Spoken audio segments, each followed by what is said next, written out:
Okay, I am back. We're going to finish this. We're going to prove our daughter is not sentient and that she didn't kill people in possibly that order. I don't know. It's been a bit. I don't know what day it is.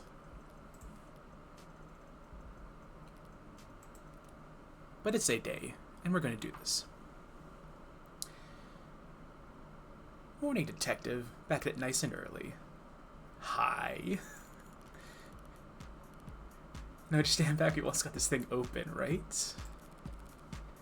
I don't know what they're trying to do. This is the next day, I think?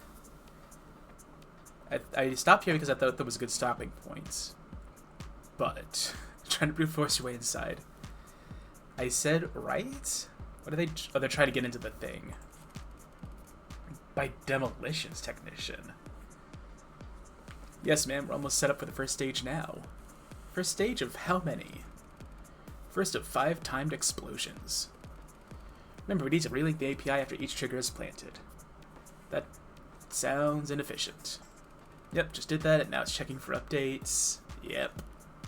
No rush. Would you like to know the password? You know the password? As a password? You're withholding information, I swear. Relax, I want to get there just as much as you do, detective. I'm just not gonna play games. As long as you say please. Tell me the password, please. Oh. We'll tell her. ADONAI. Thanks. Now I'm gonna slap at the discovery fine so have your teeth will ring for... Hey, I submitted all my paperwork, even told Rock for the password myself. So, boys, when I asked you if there was a pass key on record, you told me this lock couldn't be bypassed. I do want to say we really don't get many opportunities to use the incendiary breaching system, so this is still a really valuable experience for all of us. I want to phrase this as professionally as possible. Die. Oh, wait, are you not going to tell me? No, you were not. I like her red. I like her red. Oh, you're still here. I thought you wanted to look inside. You can go first. Thanks? So the gloves, all the black. That's not a work thing. What?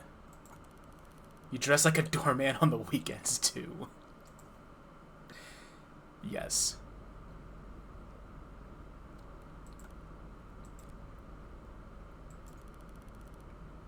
You should cover your mouth when you yawn. Like you cover your eye when you want to look cool? I shouldn't let her get to me, but I had a late night. You're just... Em and I were at the courthouse until well in the morning, poring over data Sarah had taken off David's computer. We both knew it all... Shit. We both knew it all to be inadmissible, of course, but neither of us wanted to miss a hint that the other might find. We both knew it had to be inadmissible, so they can't use it? Oh god, they went through years of camera footage. Cool. Files we couldn't afford the time to watch, let alone decrypt, and alongside thousands of technical documents detailing David's various intellectual properties. Oh, they found everything. Far as I can tell, none of this was relevant, let alone compelling enough to matter to Barrows or the other powers that be.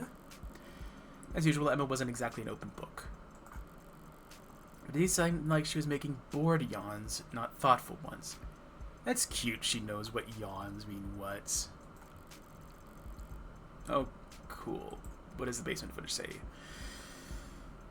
Footage rescued from cameras David Asher secretly installed in his basement shows Sarah handing David the red plastic cups that he and Young would drink from at 7:38 p.m. Her eyes only ever lit up when she saw Sarah enter the panic room, and when she saw what she was holding when she left, as if she wanted this room searched, it could only be for the journal, right? So where's this journal supposed to be? Rockford didn't say. I'll just have to search the place top to bottom. Mostly bottom with your height. The tops of some of these shelves? Sure, and you can look up your own ass. I get it. Then why not just let me say it?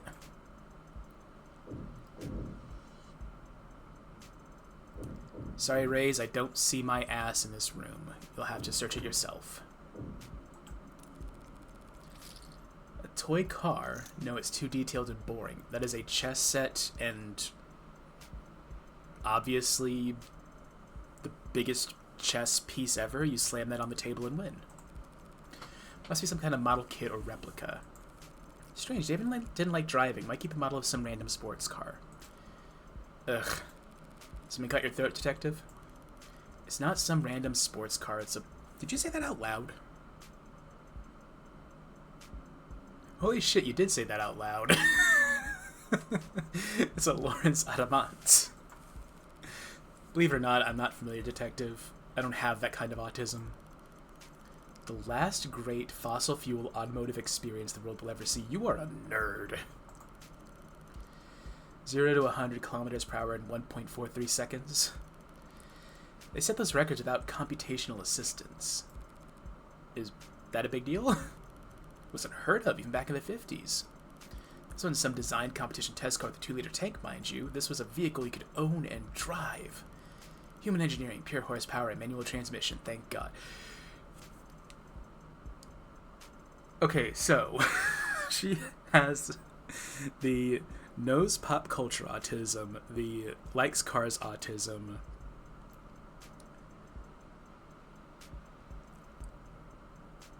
She's reminding me a bit of Victoria from Well, There's Your Problem. When I first left the production line, this conversation's like quicksand, killing me in the most boring way possible. Yeah, so I guess David didn't entirely agree with you since we're looking at a model of it, when he could have easily just bought one. Or maybe your friend understood that a beauty like that deserves to be driven on the streets where people can see it, instead of gathering dust in some rich guy's basement. I think she's actually upset. Do you have nothing on these? I don't want to check the monitor. I don't want to check the bed. We'll check the monitor. Are those drawers just panels? Maybe if I... Does that sound hollow to you? What? I don't know. I'm not a carpenter. I don't see any handles anywhere. No hidden pressure plates or switch. Karia has been, or had been showing a really bad carpenter on their stream. And I'm just reminded of it because his thing was you can't see any of the handles. The handles must be invisible. The joints must be invisible. The box must be invisible. You must not know that you have a cabinet. If you know you have a cabinet, you have failed at making a cabinet. What the hell am I saying? I'm not a carpenter either. I wouldn't recognize a secret button if it were slathered in yellow paint. This is because you are not a gamer.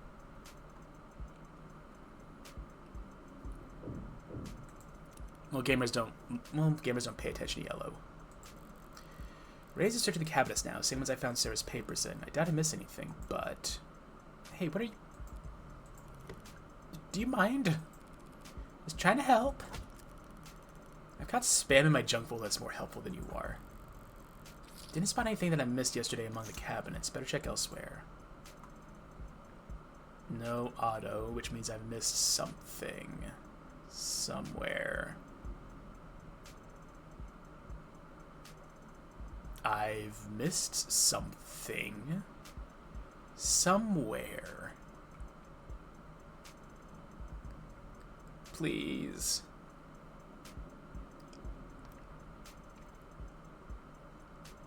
This game has me going through on a pixel hunt. Like a really poor semi-fine tooth comb. There's an auto-find button? Oh my god. What you streaming? I'm streaming Of the Devil. You said that you were keeping streams on in the background. Do you need an update on what the story is, the plot is up to this point? The datapad is displaying a news article from last week. Guess that confirms he was coming and going here regularly. Right to repair loses latest appeal. Rip and tear. A higher court judge's suite shot down for the 5th time an appeal by the Consumer Rights Alliance in their famously divisive right to repair lawsuit, once again signaling the state's intent that corporations remain in control of their legally protected intellectual property. Obviously, we're disappointed, said Miles Erkman, head of legal counsel for the CRA, but we have no intention of giving up the fight. People used to be able to fix things when they were broke, so long as they were willing to set aside an afternoon towards the task. Now trying to patch up your own property without your own tools is a finable offense, just because the state has lobbyists whispering in his ear for far too long. Erkman's legal strategy remains contentious, and in the eyes of most legal scholars generally unfounded. The Emergency Industry Acquisitions Act, passed in 2057, guarantees the holder of an intellectual property patent certain state-provided protections against tampering and reproduction, and outlines fees for those who violate said IP. The fact that ownership of IPs has shifted from individuals in the state towards corporate entities since the Act's passing means little in the eyes of the law. I don't think... Yeah, and if Mr. Erkman and the CRA have a problem with intellectual property law, they should take it up with their representatives in the legislature. The higher courts are a place for laws to be applied, not rewritten, as long as... And then there's a thing. Rights to repair. Didn't realize anyone was still fighting that particular fight. Seems like the courts made their opinion on the matter very clear, so for the foreseeable future, corporations can look forward to more... lawsuits? Hang on, that doesn't make sense.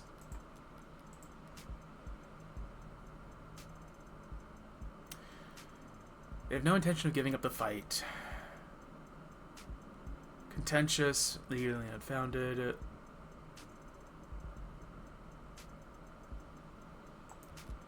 I'm gonna say lawsuits than ever, just even though consumer advocate groups and disgruntled consumers will keep fighting them in the courts, the total expense of which don't amount to much compared to the extra sales they'll earn. Makes them take that trade any day. They'd rather see the products in a landfill than the consumers mad enough to prop a vein than leave money on the table. Shit, got it wrong. Sarah should have pulled everything and note off the computer, but I've looked everywhere else already. Might as well try. What are you expecting to find? Solitaire? You know what they found. Does this computer seem normal? Wait, who said that? Ray's said that. What are you expecting to find? Okay, never mind. Does this computer seem normal to you? No, nothing in this place is normal. Exceedingly so, yeah, why? Dave was a programmer, but this looks consumer grade, fresh off the shelf. Would the Dr. David Asher use a bog standard operating system on his most private hidden computer? There's a trash bin on the desktop. It's a pretty low-tech solution, but maybe I can restore the contents. Are you seriously going to try and recover lost files, Granny? Unlike cops, I don't get paid overtime, so yes, I sometimes try things instead of standing around. There's a text file in here, but it's 0 bytes. That person looks Seal from Black Butler coded. Morgan? Yeah. I don't watch... Or Ray's? This one is Ray's. This might be a good time to... no, not the log. Get the phone up. Quick run-through of who we are dealing with.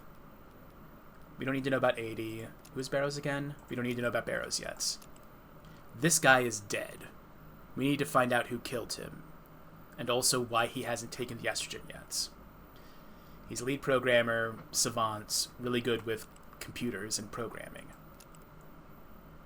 We don't need to know about him. This is my favorite character. I'm told that he is trans mask, but we haven't gotten there yet, so I don't know what pronouns to use. They're a hacker. They're cool. I think she's the killer. She's like... She's vice president at the company he works at. She's straightforward. We'll probably deal with her later. That's a detective. That's my aunt. That's me. I'm a criminal. I kill people. They don't know that. They don't have to know that. Oh, also defense attorney. That's why I'm here. Francois Snow does look cool. Yeah, I have them as a charm on my phone that I used to be able to fiddle with, but it's not letting me do that. This is the deceased boyfriend who broke up with him the night he died. They were trying to pin it as a suicide. I disproved that it was a suicide. They were trying to pin it on guilt? No, sadness from him being... It was a messy breakup. They weren't happy. This guy's way too much of a top, and David is entirely too autistic for him. It was never going to work out. Raise. This is the detective. I like her. She's cool. She is a nerd. Capital N. This is the prosecutor. Everybody ships her and Morgan. I disagree. I think they kill each other. Wait. Also, she is very Danganronpa in ways that only... That would take entirely too long to explain. This is a morgue attendant that everybody's horny about. This is my daughter. She's an android. David made her. She is essentially a... I'm at Grandma's going to the graveyard, so I won't be sitting here long. Say hi to her, Grandma. Hi, Grandma. She is our adopted, by force, child, who is also an android and also a Jewish golem. Interesting. We don't know what to think about Sarah. They're trying to frame her for murder. And she was the one who proved that it wasn't a suicide. Who cares? Text battle is 0 bytes. That's a zip bomb. Maybe there's information in the metadata? I double-clicked. What was that? It came from under the desk. Sweet daughter. She's great. We love our daughter. Unfortunately, she is in jail. Because they think she's AI. She probably is. She's also a military grade. We love our military grade AI daughter. We just have to prove that she is an AI. Oh, hey, there's a journal. Wellborn journal. Does it have his name on it? No. Guess it belongs to the android. Do you recognize his handwriting or not? Neat, even words, small lettering with minimal punctuation, lots of line breaks, haphazard use of capitalization. The penmanship of a coder. For centuries dated back in grad school before he even started with Noble. Yeah, it's his. So, may I? Only because you asked so politely.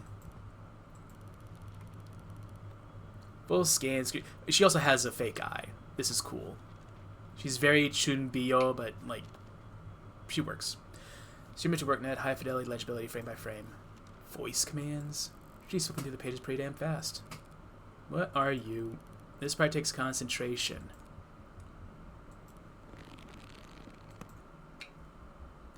But oh yeah, Cyberpunk, Danganronpa, Ace Attorney. That's the basics. That's basically the game. It's cool. Also, as you saw, most of the characters are women. This is like the gender balance that you normally see in these games is flipped, and I think that's cool. Okay, here. Like, you're just giving it to me? I already got our copy. Techs are probably already analyzing it as we ow, shit, my head. Can't exactly rip the journal out of her hands while she's crawled over in agony, as much as I'd enjoy it. Guess I can only enjoy watching her writhe instead. So how long's it been? 2 months or so. And still that sensitive, so the eye patch really doesn't block your sight. Only a little bit, like wearing sunglasses after getting your pupils dilated. Except it lasts months instead of hours.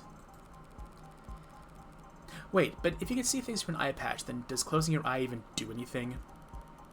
Not much on its own, but in combination with the patch, it's not so bad. I'm lucky I was so exhausted after the surgery, otherwise I might not have slept at all those first 48. So is your eye going to get weaker over time? No, more like my brain gets better at ignoring it. Mine never matter. Soon I'll be able to close my eyes and see all that exterior data as, you know, whatever the hell those floaty, blurry things are that you never think about. Gross. Thanks for the reminder. And the voice commands? Training wheels until I can do it with my eye muscles alone.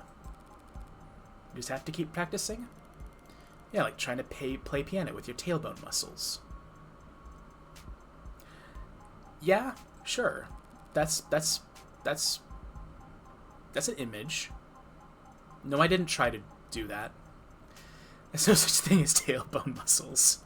And that makes it so goddamn hard. You don't ever regret it? I don't know. Not really, I think. Hard to admit you got buyer's remorse after trading over your literal pound of flesh. Never thought about it, but people used to say I had my dad's eyes. Ow. Now I got one less of them. Here, take the journal and go find an elective surgeon to upsell you if you're that curious. I need to get back to work. Poor lady, she's a surprisingly hasty retreat, but now I'm free to read this over with some privacy. From the top then. Grad school. Today was a bad day. Well, it's grad school. Errors in lines, 2165 through 26643. Somewhere there, 5,000 lines. It worked yesterday, this morning. I won't look at another screen for the rest of my life. Congratulations. You picked the right place to do. Feels nice to put pencil paper again after who knows how long, but my handwriting's gotten terrible. This is too far back to be relevant. Okay, these dates here would be from when he started his career with Noble. A lot of this isn't even really writing. Seems like snippets of code or an internal monologue so close to code that I can't follow it. And a lot of entries about his unintentional Casanova-ing, right. Hit a wall because someone thought it was a good idea to steal API instead of just buying it. Helen says I can't call it stealing, but that's what it is. She's right, as she always is with company stuff. But it's still idiotic. Small people with short sight who only know how to be cheap and have no idea how to be inventive. New route for the meshing issue, though. Good potential. Got approval from the big mean bastard who lives overseas. Bumblo? What a name. Helen said we'll have to make the same pitch a dozen more times next week, but it's all for show. Fine by me. Already got our win. Tells each other over cheap vodka and with cheaper office supply cups. That's the story Jung told me. Western Branch Nerves analogs are finally showing potential. At their pace, it would even be profitable sometime before the heat death of the universe. Too damn big. Practically tentacles. Should at least be hairs. Right, the nerves. A squid evolution could do their job better. Well, then hire the squids. Clutt came to work for what I thought was a late lunch date. I didn't know her voice could get that loud. People were staring. Red said that she must have been upset for a long goddamn time to blow up that big. Your texts were always sweet. I had no idea. You're autistic. Congratulations. Upset, Colette wrote man whore in lipstick across your office door.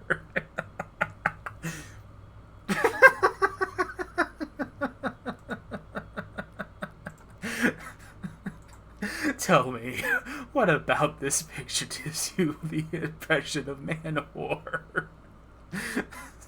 Does this look like a man whore to you?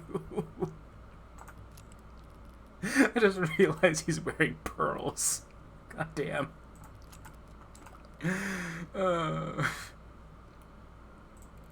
Imagine if you had actually been cheating on her instead of just being forgetful. The thing about Red is, if you want to know what she's thinking, you have to stop paying attention. Excuse me. Ignore her body language and her posture and the words she's saying and the smirk on her lips. Ignore everything except her eyes. If you do that every now and then, you'll catch a glimpse of how she's really feeling. Oh. He's got you.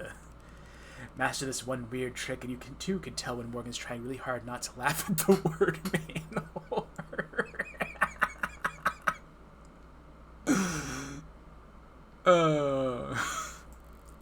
It was funny, you dead bastard. Wait, this is... I know this dates.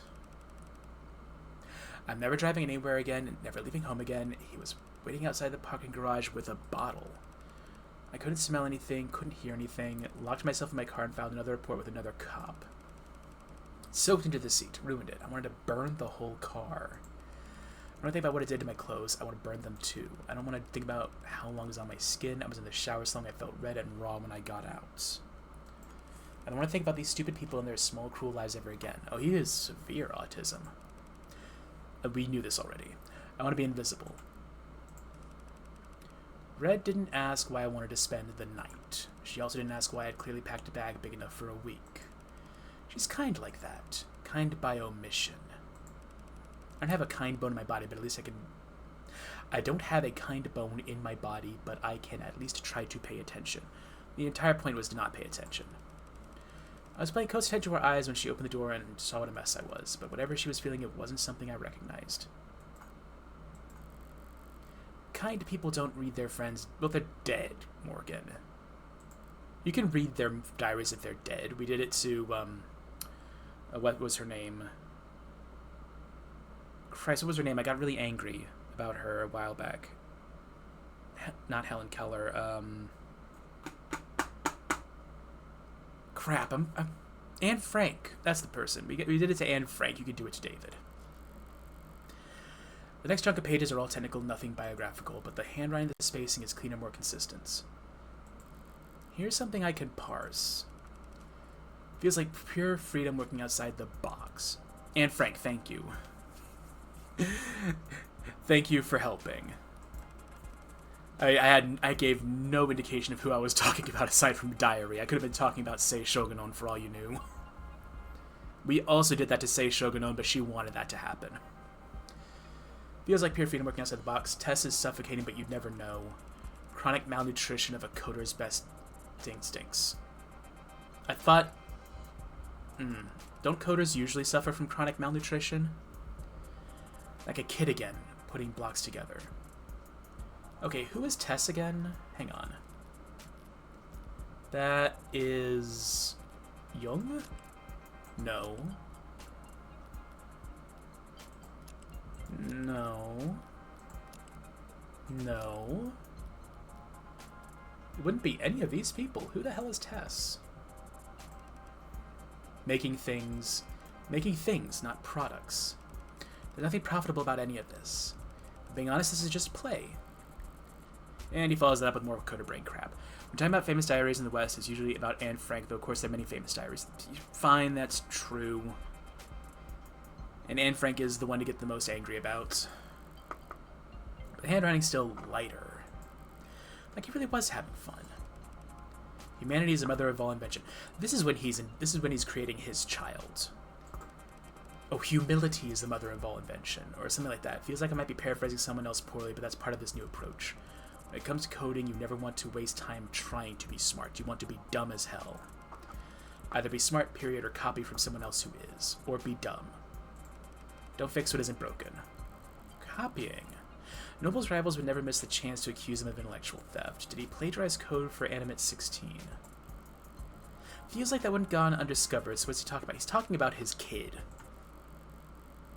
Hold on, this page has been slightly like it was being looked at recently, and the last person to read this diary should be Sarah. Baby steps today, literally. Oh, that's cute! Look at her! I'll never put one foot in front of the other the same again. Everything's an achievement all of a sudden. Seeing her struggle, seeing her vulnerable, it's like everything's a miracle.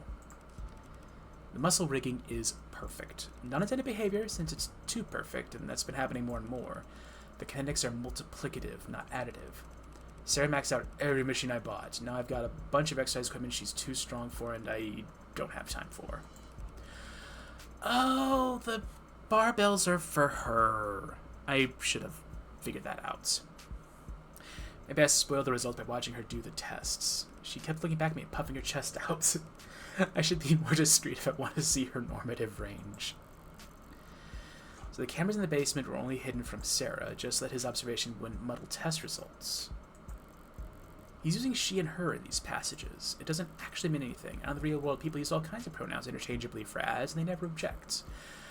But it can't be argued that it's odd for Dr. David Ash to have any kind of attachment to a single asteroid when he's programmed millions of them.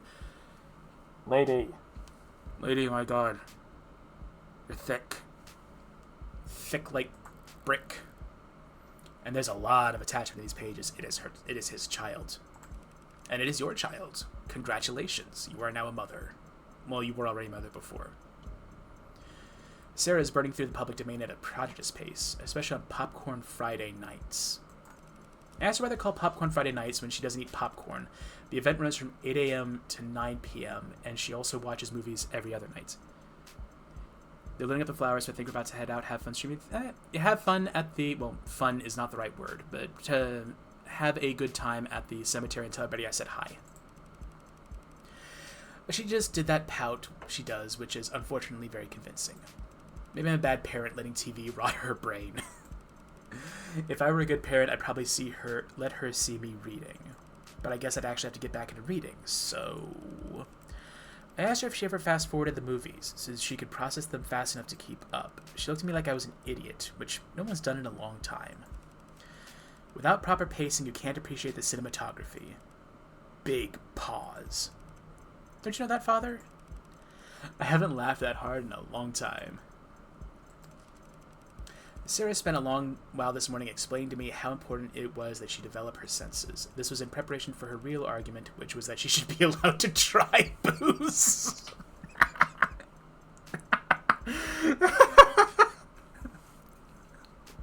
3-year-old child pointing at your glass of wine. Gimme. She can't get drunk. I'm almost certain she can't get drunk. It would be really weird if she can get drunk. I didn't program that into her. But she does seem to like tasting the stuff. She tried to sound like some old sommelier, but it was bottom shelf vodka. I started laughing at her, and she laughed too. Her laugh. She can't fake a laugh to save her life, but her actual laugh is incredible. She stopped playing chess a while back. I assumed she had just gotten tired of winning, but then today showed me she just prefers other games. She has preferences, and they're not the same as mine. I found her in the lab playing some kind of online racing game on the monitor I used to debug vestibular coordination. She wasn't smiling. Her brow was furrowed and she was biting her lip and leaning in tandem with the character on the screen. When I tried to talk to her, she answered, but she was curt and distracted. I think she was having her first losing tantrum. Damn it, David, there's hundreds of pages like this. Calling her his daughter, talking about her smile, treating her like a person. I can hear her closing argument already. Dr. Asher was a lonely, troubled genius with a known history of relationship problems, but who built out a code of and metal a family member that couldn't fathom the idea of leaving him. He made a doll, and he made it more and more human until it became so lifelike that it no longer had to do what he told it to, like love him. About the very last entry. It's dated Thursday, the day before he died. Losing it, I think. Yeah, that's a great way to start. Can't ask for help, so hard to say, but I think it's over. Have to talk to her ASAP. That's it? That's the last entry? Can't ask for help. I think it's over. Have to talk to her ASAP. She needs to. Was he interrupted? I suppose it could be worse. There's nothing in here that explicitly calls Sarah an AI. Nothing so inflammatory that reading it would spur her to murder, right? Except Sarah's a machine. She can understand David's code better than anyone. All those technical portions I couldn't understand if she read this whole diary front to back. Wait, the back. Inside the back cover there's a portion that's shimmering like some kind of scanner. Or a fingerprint reader. I thought it worked for Sarah, so why the hell not? That's my phone. New device requesting permission to share an audio file. Yeah, sure. I want my earbuds for this. This is gonna be fun. A secret message buried in a secret journal, hidden in a secret compartment in a secret room. As much as anything can be, this must be for my ears only. Hey, Red. Or whoever this may concern.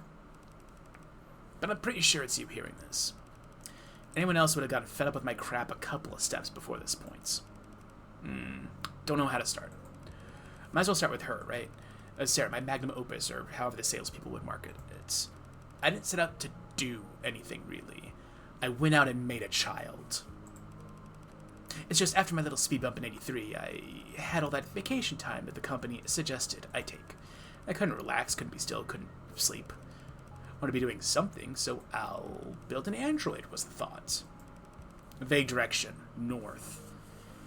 Oh, Lord, he's headed north. But of course I'm not a roboticist or a mechanist or even handy, really. I'm just a programmer, so I programmed. The first was a research assistant, file named Virgil. Virgil helped me pull data from stingy departments or sister branches, saved me a lot of time. There's a lot of reading to do, so I made Homer. Nerd. Homer wrote book reports, more or less, combed through research papers, and found me the sections I needed. The three of us who made a lot of progress in these days. His name is David, like the biblical David. Oh boy. But it was a funny feeling. I was maybe for the first time ever the bottleneck. I was slowing them down. I did the logical thing. I removed myself, let them talk to each other. I let the machines speak. Homer and Virgil became Aeneid. Okay, sure. And Aeneid was novel in many ways. Aeneid could do more than just identify problems, it could solve them. I mean, really solve them with its own ideas it didn't copy. And, the one thing I've realized I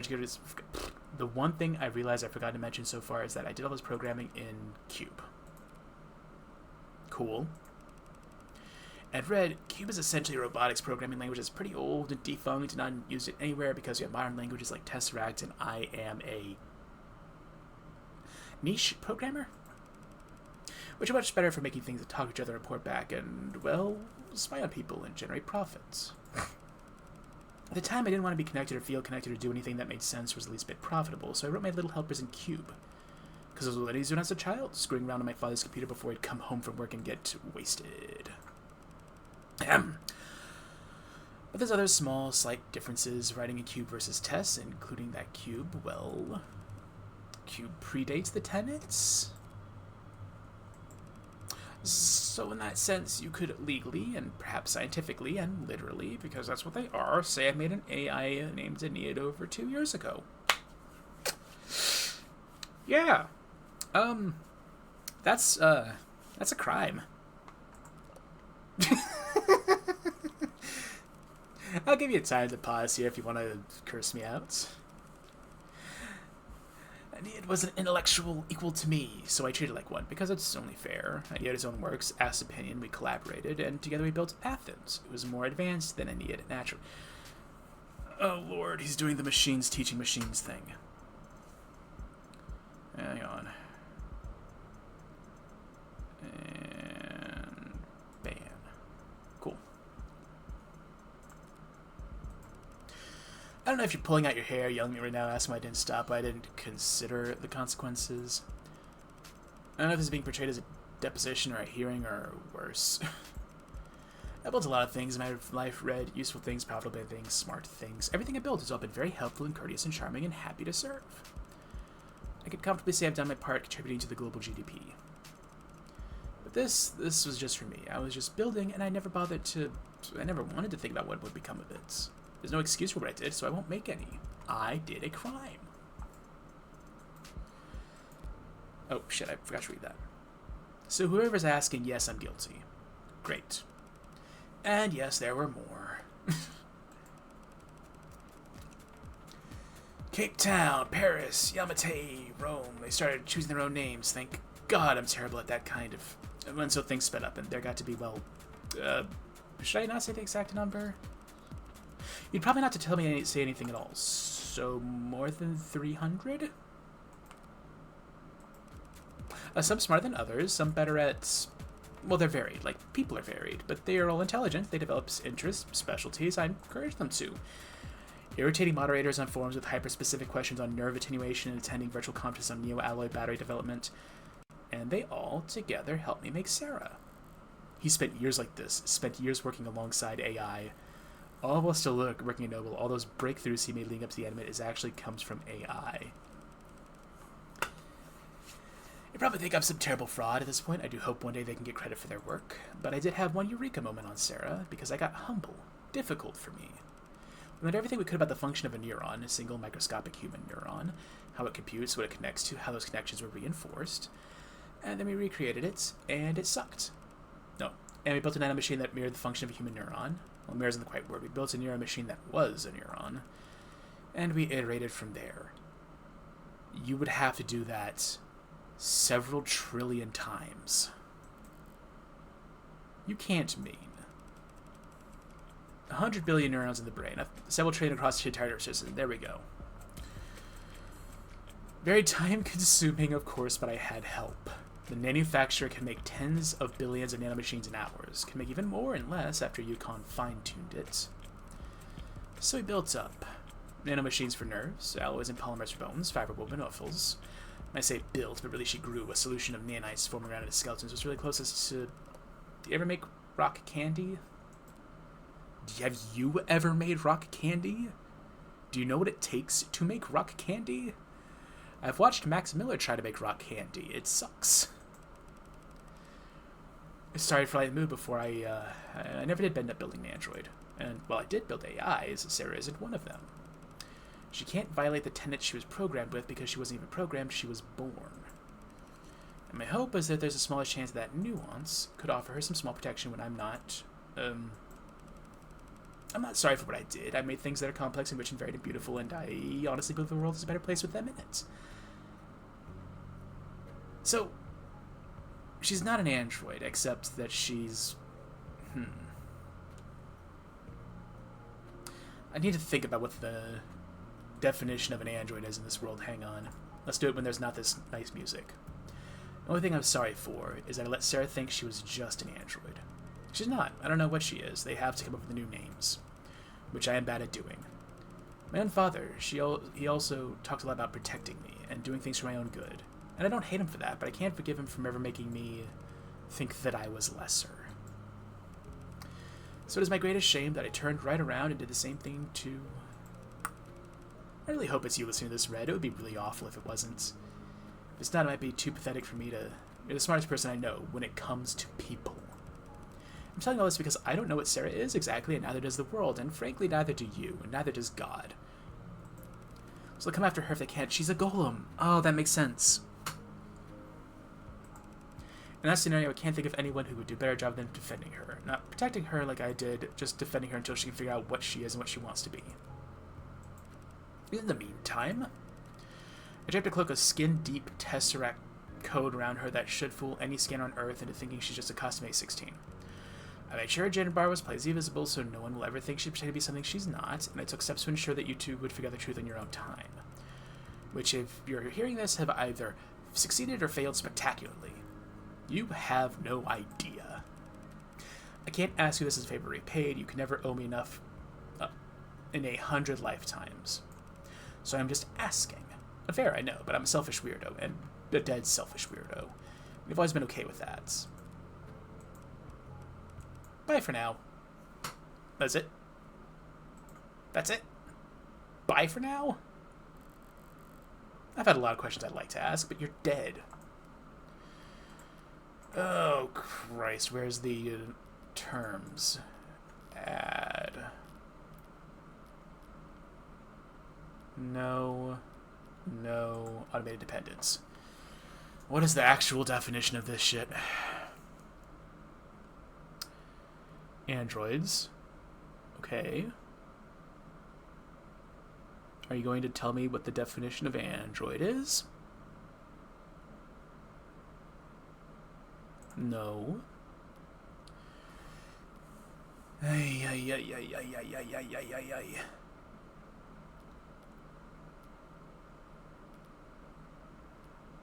It wouldn't be that. That's a body modification.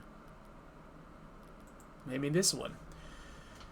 Describe androids, robots specifically designed to emulate a human likeness. Would she count as an android? Well, she's coded. She's built artificially, I think. She was made like rock candy. Could you argue that she's not an android? I really hope they don't make me have to do that. That's going to be a pain in the ass. And a lot of swear words I'd like to yell. I'd also like to find the nearest incinerator and toss this journal in, followed by my phone, and maybe followed by myself. But I can't do any of that. Ray's left me with this diary. If it's destroyed, they'll know I was the one who did it. Which would be its own admission of guilt. Which would it land Sarah in the trash compactor anyway and land me in a jail cell, and in the system my DNA on file ready to be matched any number of previous... I'm not gonna panic. I do what I do best. Bluff, bet, bully, and brutalize my way through this. Now, viewing all this without mindset, what have I actually learned? Oh boy. It's got a scroll bar. That's always a good sign. Personal journal David Asher with entries dated by several years ago. Early entries describe how he and Helen Young goes to drink cheap liquor together with plastic cups of victories. Later entries detail Sarah's early growth and David's feelings. Last week ends abruptly dated a week ago. Didn't talk about plans for killing himself in his journal. The message. He sounded conflicted, not suicidal, but he did go to great lengths to get me to take Sarah. Why? The logical answer is because he knew he wouldn't be able to keep her. Ooh, that's the wrong answer. He wanted you to teach her how to be a person because you are a psychopath. If he wasn't going to take his own life, was he afraid that someone else would? Well, hello. Hang on. Oh, well, hang on. Hey, what if he knew that Young was going to kill him, set all this up, set himself up to die? He'd be incredibly stupid. So, how'd it go?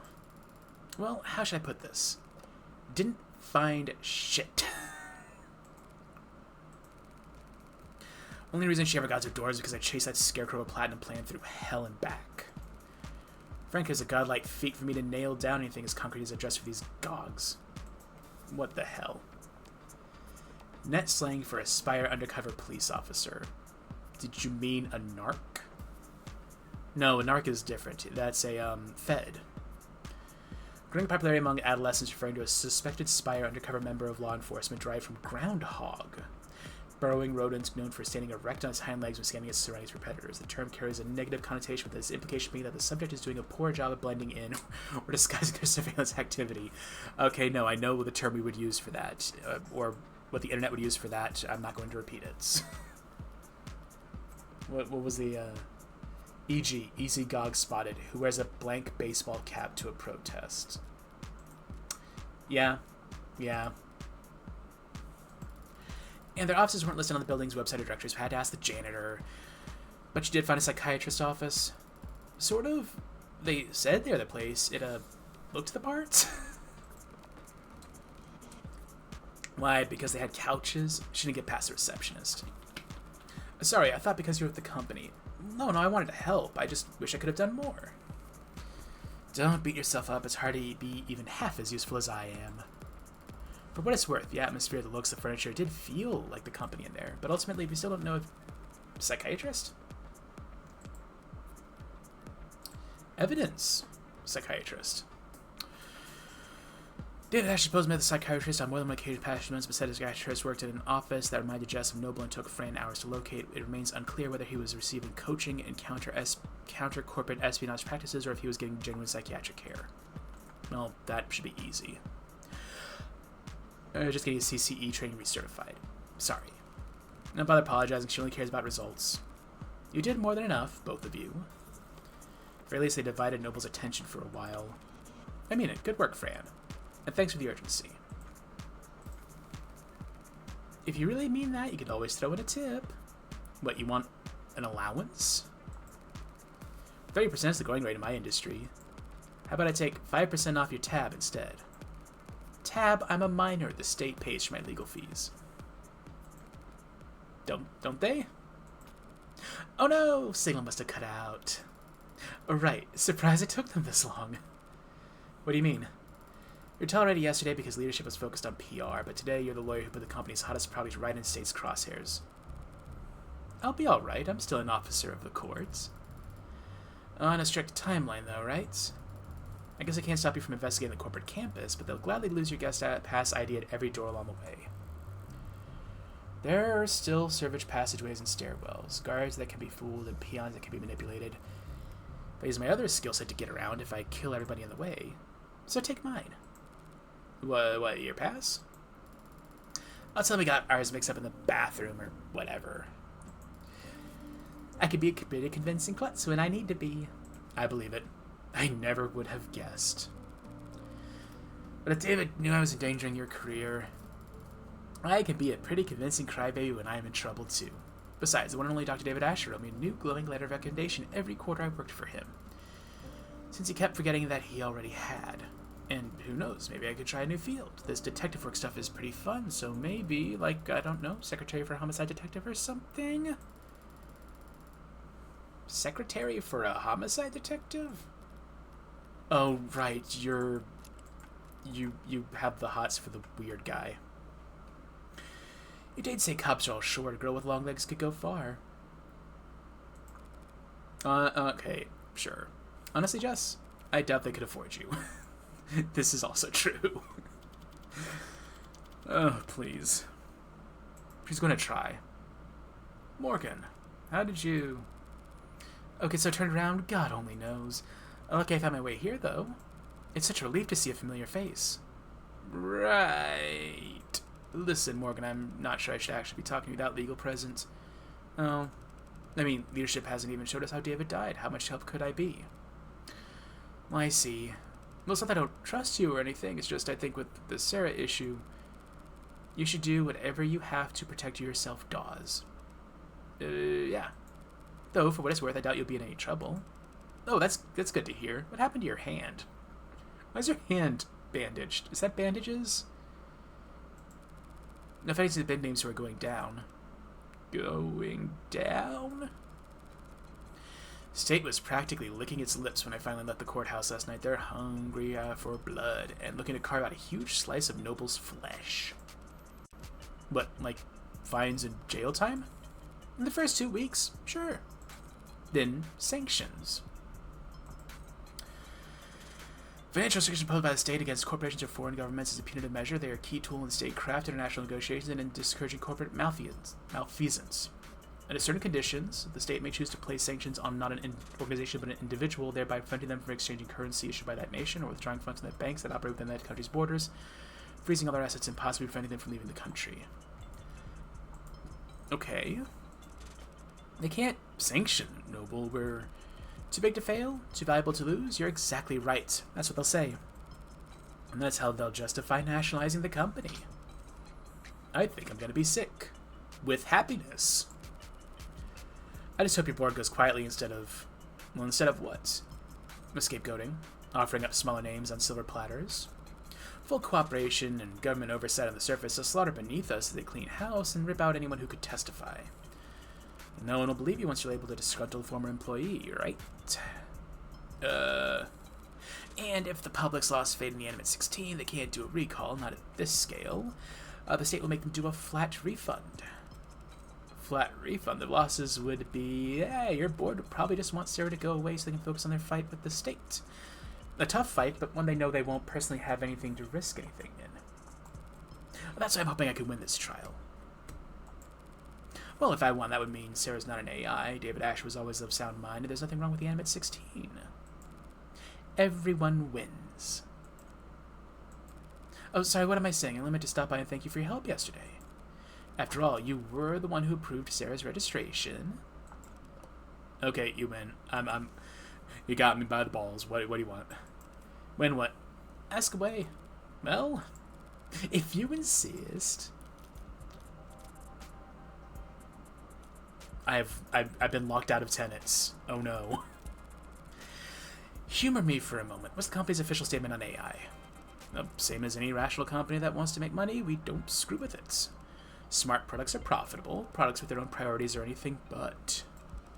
That being said, AI is concerned for marketing, not product development. We spend a lot of money reassuring the public that there's no risk. Because the public doesn't really understand how ironclad the tenets are. Because you use Tesseract. Trying to code an AI test is like trying to pick yourself up and throw yourself. Nonsensical and self-defeating. Your scanner showed Sarah was running a Tesseract yesterday. If language is as safe as you say, isn't that proof enough? Proof of nothing. For an AI lying to get another system about the code you're running is child's play. And for an AI built like David Asher, something like simple would be... Better change the subject. Wait, so making an AI takes more than time and resources if it isn't an issue of funding? No, you can't just keep adding more data. The tenets underlie everything. The higher you stack, the more easily you'll topple. Make it sound like building an AI is impossible even for David Asher. Any chance he'll testify to that? It sounds impossible, but he's dead and it looks like it was an android that did it. So I guess he was just that good. Better than you'll ever know.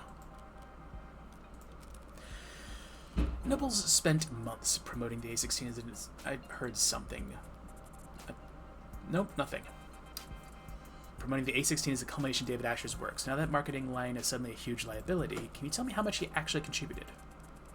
I mean, he was involved in pretty much every step of the process, but his design for synthetic motor neurons, that was the big one. The components that allow your warm androids to move realistically. It pushed the timetable for warm androids ahead by years. And yet, compared to what goes on in Sarah's brain 1,000 times a second, David had only given the company the most meager of the fruits that his private work bore. So if Noble ever did find out how much he and his assistants had achieved, they would feel that he had been holding out on them. And the company, they were appreciative of his contributions. I'm sure the researchers that he overtook by leaps and bounds weren't pleased, but the board was very enthusiastic. So would that spur them to be protective of David? Or would they fear that he was gaining too much influence, becoming irreplaceable? No, they need a strong motive to justify killing their golden goose. Mere paranoia isn't enough. With these people, it has to be the bottom line. And the easiest way to threaten their bottom line would be screwing with their androids. In light of all that's happened, one has to wonder if the A-16 is compromised. I stayed up all night with dread at that idea. But the data just doesn't support it. Sales have been strong, and the A-16's base was locked in over 2 quarters ago. If there was an issue, we would have caught it by now. And I would have been axed a long time ago. They would have killed me. For real. With my drugs. How many A-16s are out there anyway? We just passed 9 million sold. Not flying off the shelves like the 14 or 15 so far, but the profit margin makes up for it.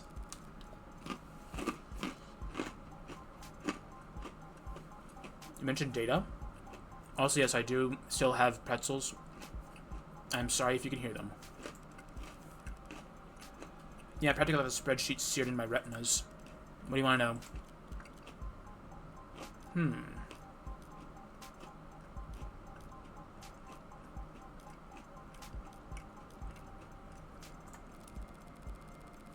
This floor is basically a showroom, but you have a real factory a while south of the city limits, correct? Yeah, biggest company manufacturing complex in the hemisphere. Got any data on the shipping out there? Anything stand out? There's some prep work for the holiday bump, looks like.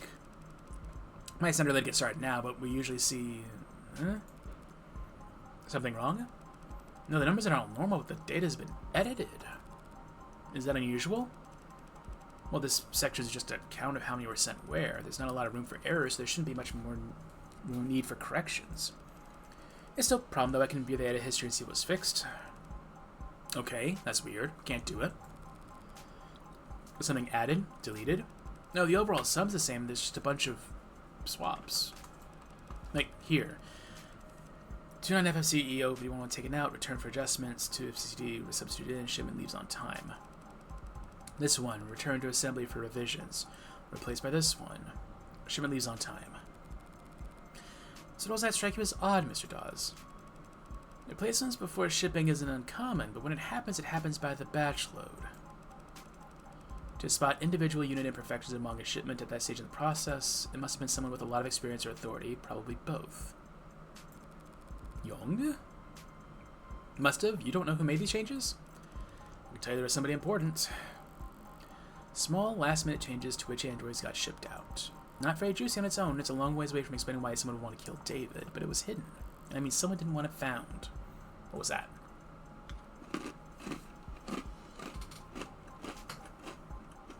Long detail, the shipping information for several thousand different Animate 16 warm androids sold by Noble Electronics over the last few months shows a number of individual models being swapped out before shipping. Data shows of signs being tampered with, or at least edited fairly recently, something only employees at Evan Dawes' level or above could do. What's Evan Dawes' level? Do we know? That's David. Chief Supervisor. So that'd be Dawes, Young, David. Or like, who knows how many other people.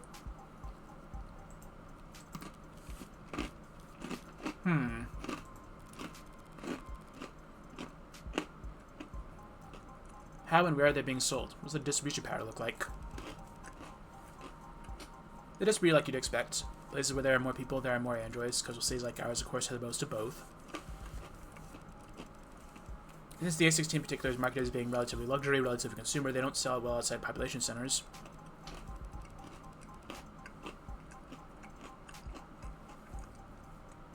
They can do the rural hard labor jobs, but coal models can do the same work with a lot less maintenance. So where has the A16 outperformed then? Customer service, healthcare, childcare, lots of hospital offices, and, you know, adult industries. Sorry, I didn't mean to be blunt. No, makes sense. They're warm, soft to the touch, and everybody here wants to fuck a robot. Obedience. Oh, no. Right. Yeah, okay, I forgot about that part. I'm just surprised to hear from a company employee. There's a lot of people at the company who won't talk about it, but I work in quality assurance. I've seen too many damages to pretend it's not happening. Damages? What we call it when a customer tries to return a product that's clearly broken beyond repair. This is not good. Very high turnover in the pink markets. Hasn't stopped you from selling to them. Well, it makes a profit. Well, you don't sell to them, not directly. Wait. No, there wasn't anything after that. But there are resellers, and the companies never pretended to be interested in going after them. Are there resellers? I thought I read that right to repair got shut down again. There's been a gray market for software androids for years or decades, depending on your definition of android. Based on the sales numbers I've seen, RTR getting canned was barely a blip on the radar. Sorry, I didn't mean to make you uncomfortable with this topic. Not me, no, I don't care. I just realized my left sock's inside outs. How? Damn, now I'm wondering about that myself. He bought that? What do the error reports look like? Are customers reporting a lot of issues? Error counts are markedly low compared to the last gen, mostly hardware complaints it looks like. Batteries running out too quick, guy tracking off by a degree or two. Typical stuff? And as cliche as it sounds, 99% of these things get fixed once they turn auto updates back on. So no killer robots getting filed away under bug reports. Okay, thanks for sharing that data. Sure, did you find what you're looking for? Hell if I know. Fair enough. Yay, I can ask about tenants. I know you're convinced these tenants are safe, so how do you square that with what happened to David? There's a cat next to a dog. First answer that comes to mind is the dog to the left or to the right. Could be in front or in behind. You're gonna ask me? What? There's a cat next to a dog. Dog would be on the right. Dog is on the right, cat is on the left. You might expect half people to say left, half people to say right, but actually their answer is almost entirely dependent on their native tongue. Whether it's read right to left or left to right. Oh. The language they speak affects how they process information. Their language affects how they think. And it's the same for machines. People can learn new languages and it can change our perspectives, but machines can't learn a new source code. Every update's a reincarnation. If that android did kill David, it wasn't because there was a 0 returned as a 1 somewhere, it's because there's something fundamentally wrong with it. And personally, I think it's cruel to bring something that flawed into the world. Yeah. Unnecessarily cruel. Any other questions before I go find a hole to hide my head in? I'd like to take a look at this. Chemistry is a little outside my purview. What is this? Compound found in David Asher's blood. A poison? What is it? Didn't match anything in any database the medical examiner had access to. That's crazy. Here's a crazy idea to follow it up. See if it's matched for anything in Noble's internal databanks. Hey, we don't make poison here? I'm not sure what this would accomplish. No, but this is a factory floor. You could be making baby blankets out there, you'd still have hazardous materials around. You think it was something industrial? Oh, suppose it could be. It looks like it's carbon-based, narrows it down a lot. It's not exactly... What is it? It doesn't make any sense, but it's a match for patent NOD 52345-S. A synthetically produced neurotransmitter analog for usage in organic android components. Synatonin. Has many similarities to the chemical makeup of a depressant drug produced by Noble Electronics as a patent patented synthetic neurotransmitter. Okay. That explains a lot. A neurotransmitter would interact directly with the nervous system, and Davis claims depressing enough to put his life in danger.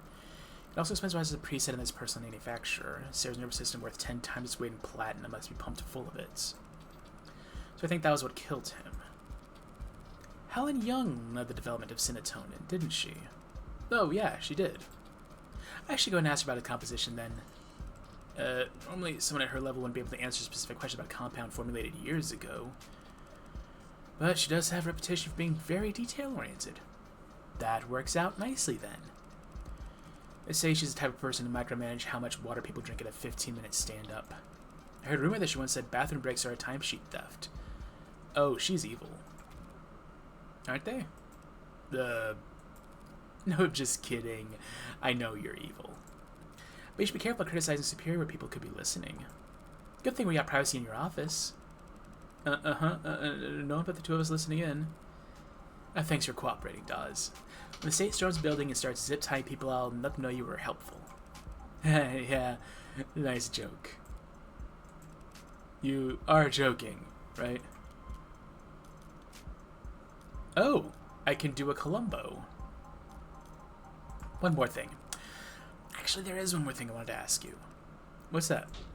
How long have you been a corporate spy? That came out of nowhere. What? Yesterday you let us slip that you work in consulting. Had your guard down because I'm not part of the industry?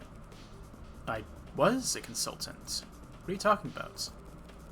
When I walked in here, you said you didn't know how David died, but just now you called serotonin a poison. What I just assumed, if a chemical was found in a dead man. And I'm sure you got practice answers to every logical point I could raise, so I'll just say this. Does the nervous guy bit really work on people? Keep your cool and people don't know what you're thinking. But if you act a little jumpy, they feel inclined to calm you down. Before they know it, they're spilling their guts just to have something to fill the silence with. Though it's not entirely an act these days. To answer your question, I did 3 tours in consulting. 4 quarters of internal affairs, spy hunting at the Western Division, then 8 embedded in Howe Industries. 24 months wearing different faces, answering different names, sleeping for 1 hour at a time with a 3D printed shiv under my pillow. My nerves are completely shot. My cover wouldn't last a day if I went back under. So you're a spy for Noble. Retired. You're working 6 days a week. 5.5 days a week, and in quality assurance. Trust me, this position is a cushy, generous reward for my past services. Well, you can't be that retired. You clearly know more than you're letting on. I have some old inboxes I could check. So can you tell me what the hell is happening around here? Why I'm the one investigating David's death while your old coworkers are off twiddling their thumbs? It's that story. The soldier, the blood transfusion. Blood, not oxidant. He's finally shooting straight. Did something happen to him afterwards? Did the transfusion not last? No, there's nothing wrong with the blood. It's the story itself. There was a soldier, and he did get injured, but it was on a base during training exercise. There was a medical tent 10 meters away the whole time. The transfusion was just a fortuitous live test. His life was never in any danger. It doesn't make for much of a tearjerker. Not even a good photo op. Which our competitors understood. One of them, maybe a few of them, got a hold of the story, started puffing it up, astroturfing, pinning over socials and virals.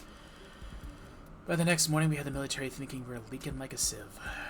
Meanwhile, the media is bombarding us with requests for videos and interviews and data, and the state's praising our tech with one side of their mouth while threatening to mist us with the other for getting so greedy. Everyone in Noble CC has been slammed ever since, trying to find an off-ramp for the story we can walk back the claims on without torpedoing our state contracts. I don't know what happened to Asher, whether it was like AI gone rogue or company infighting gone too far, but I can tell you, it wasn't done by consultants. Got the achievement for reaching corporate espionage level of this. That all you wanted to know? You worked in CCE. Was David actually seeing a psychiatrist, or was it all cloak and dagger bullshit? Oh, I know that office. Know some old coworkers who see them. So it's a friends? They do both. Fuck. So he was probably getting training, and he was probably talking to someone. I'm sorry, not the answer you were hoping for. Hoping? I wasn't hoping for any answer. The answer I expected was... You okay? That's all. Unless you got any advice. You saying you want a consultation? Couldn't hurt, right? This company, all these companies hate to lose, so don't fight them. Make them think you're fighting for them. Well, that's just business as usual for me. Nice. Okay. I did not catch that he was a spy. Up until now, there was this grating ambiguity about what actually killed David. We I've had to use guesses in process of elimination and even a goddamn pseudonym. What? Okay. I finally identified the poison was. Now I just need to figure out how it got there. Rather, who put it there. Which brings me back to here. An elevator shaft somewhere under or above ground with kilometers of concrete facelessness and bureaucratic authorities surrounding me on all sides. An enemy in every cubicle of every floor of this temple, built to interpret the inscrutable divinations of a temperamental oracle named the Share Price. Back in the belly of the beast. And yet I feel more at ease now than I have all weekend. Makes sense. Now that I know Noble's my enemy, I know where to aim. All I still have to do is pull the trigger. We're not killing a company. We can't do that. Good thing I didn't bring a knife to this fight. Why is there a red dot? I don't like that there's a red dot there. I brought my gun. Oh, okay, it's gone now. It just does that occasionally, I guess. And that sound just now tells me that it's playing its role perfectly. I'll never have a real use for a firearm with this much bloatware, but just by carrying it around and paying attention to when the hard safety flips on, I'll always get a heads up when the police have entered the vicinity. Hi, Detective Reyes, it's Morgan. Currently texting with chuckles. Oh, that's cute. I happened to get your contact information when you got me cleared for the crime scenes yesterday. Delete contact. Block this contact. Stop voice to text. How to stop voice to text? Just wanted to check in. Report this contact. Voice to text disable. I'll advise you that Noble's scared shitless of you stomping in and nationalizing the place. So they might be a little uncooperative when it comes to fetching documents. Block this contact. What makes you think we are at Noble? My bad, then. Forget I said anything. And whatever you do, don't start your investigation with their stock buyback program.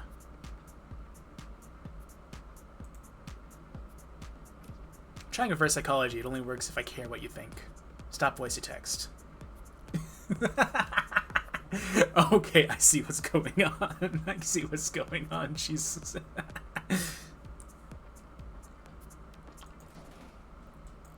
About time. Thought I'd have to ride the elevator for the next half hour. That was great. I love that. Morgan Counselor, your presence has been requested on the upper floors. Deja vu. Might you have a moment to speak in private? Always, but who's asking? The board. What are the chances? I've been waiting to speak to them too.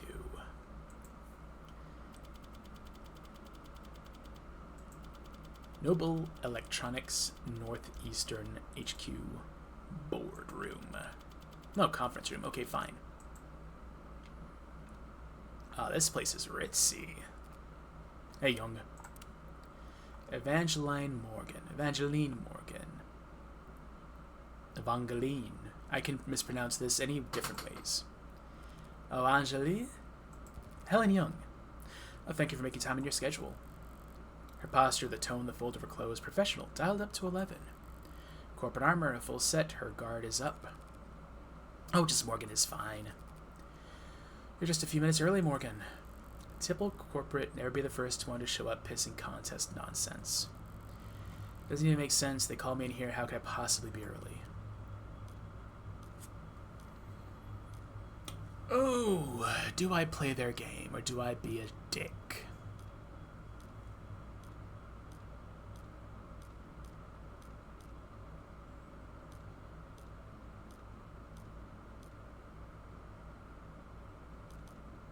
Play the game.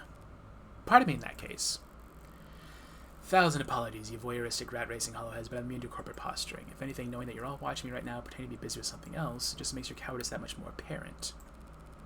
So, who exactly will be joining us? You don't have time to remember their names, and it won't do much good either. Right, so they're not rich, they're anonymous rich. The Mob Act guarantees a minimum level of security and peace of mind for any citizen who might be targeted due to their financial status. What? Protection of Reasonable Anonymity Act is a law passed in 2059, amended in 2061, intended to protect the safety of individuals with income above the 99th percentile of the nation. Labeled and passed as the Mob Act for its supposed goal of hindering mob justice. The PRA establishes procedures of voting for technology that helps individuals in particular tax bracket keep their name, face, and address off the main net, ensure that they and their families are not prejudiced against just because of their financial status. What a mistake. Economic uncertainty and civil unrest in late 2050s, and I would have guessed 30s, led to a series of highly publicized crimes within corporate exhibitors. A number of high-profile companies were stalked, harassed, and resulted in net organized flash lynchings. A particularly chaotic attack that resulted in the hospitalization of a 14-year-old. The PRA was proposed, debated, and signed into law in just under 11 hours. Ugh. Flash lynching case not gone to trial since 2062, but the PRA continues to protect citizens to this day. Some economists have pointed to the PRA and its promised anonymity as to why the nation has enjoyed a relative resurgence in corporate immigration over the last few decades. But the purposely obscure nature of the law's implementation have made the task of weighing its true economic effectively impossible. Spoken like a true believer, except mob-act is what normal people call it. Touting the party line, but allowing yourself one instance of rebellion. Or just a slip of the tongue. I would never fault anyone for wanting their privacy, especially not job creators, but it must get pretty inconvenient not having a name to call them. Not really. Conversations with them are always one-sided. Sounds like a great environment to do business in. Just look at the building you're standing in. We managed to eke out a meager profit somehow. So if it works. It didn't take you for the might makes right type. And I didn't take you for a clueless boor incapable of reading the room. I'm sorry, did I say something off color? I was only being casual since it's just the two of us in here. Maybe we should take advantage of this rare bit of privacy, clear the air. You're here to ask about Sarah, yes? I said before, I had no idea Dasha Ash had been building an android on a private property, and I can say here now that no one at Noble Electronics ever suspected he was working on undermine the tenant framework. She's trying to sound candid in her tone, but she's choosing her words with a surgeon's scalpel. Was she coached? Is that the truth, or is that your statement as VP of Android Futures? Well, it's both, of course. Dr. Asher was always more than happy to hold himself up and work independently. We both know that. True, he could be pretty reclusive. I'm sure it caused all kinds of headaches, him disappearing on you all like that. Must have been especially difficult when he came back with breakthroughs that propelled Noble to the top of the industry. You should take a seat. If that's everyone, shall we begin? Sound only. Friendly bunch. Is there a problem with the sound? Anyone get muted by accident? No. Okay. Thanks for having me. I don't want to take too much of your time. I'm actually a bit flustered. I'm having you all show up here. I didn't expect to talk to anyone higher up than a service associate. You're investigating the death of Dr. David Asher. Why would we not take that seriously? Because you want me to go away. At least half of you do. The others aren't sure yet. You must be confused. The board is, as always, united in its decisions and its visions for the direction of this company. Uh-huh. The board of directors is just 13 roulette-rolling psychopaths who get together and vote on whether or not to execute their CEO every 6 months.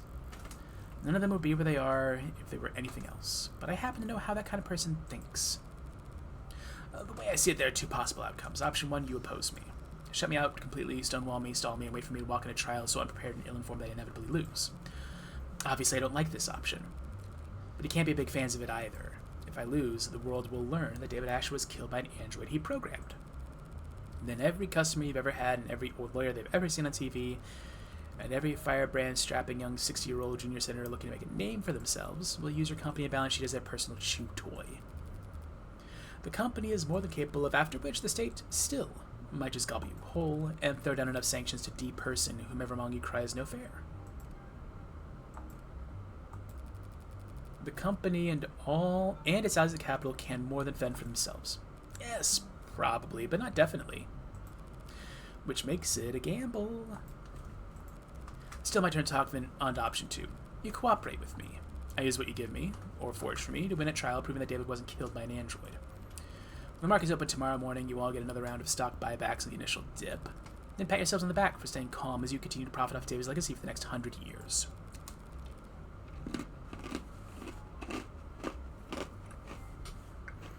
And you won't even have to worry about him speaking out of turn. That's only if you win. If the company cooperates with you, denies that David was killed by, and the state beats you anyway, it could be catastrophic. Yep. It's a gamble. But if at least some of your board wasn't considering taking it, I wouldn't be here.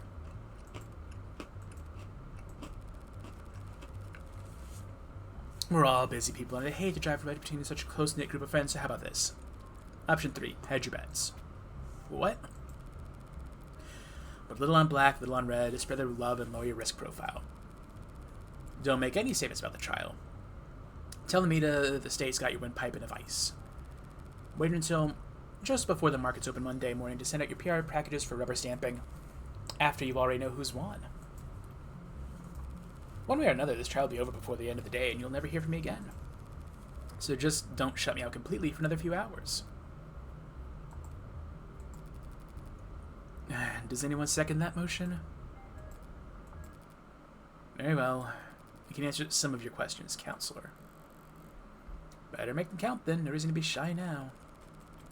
The poison that killed David Asher has been identified as serotonin. You're familiar?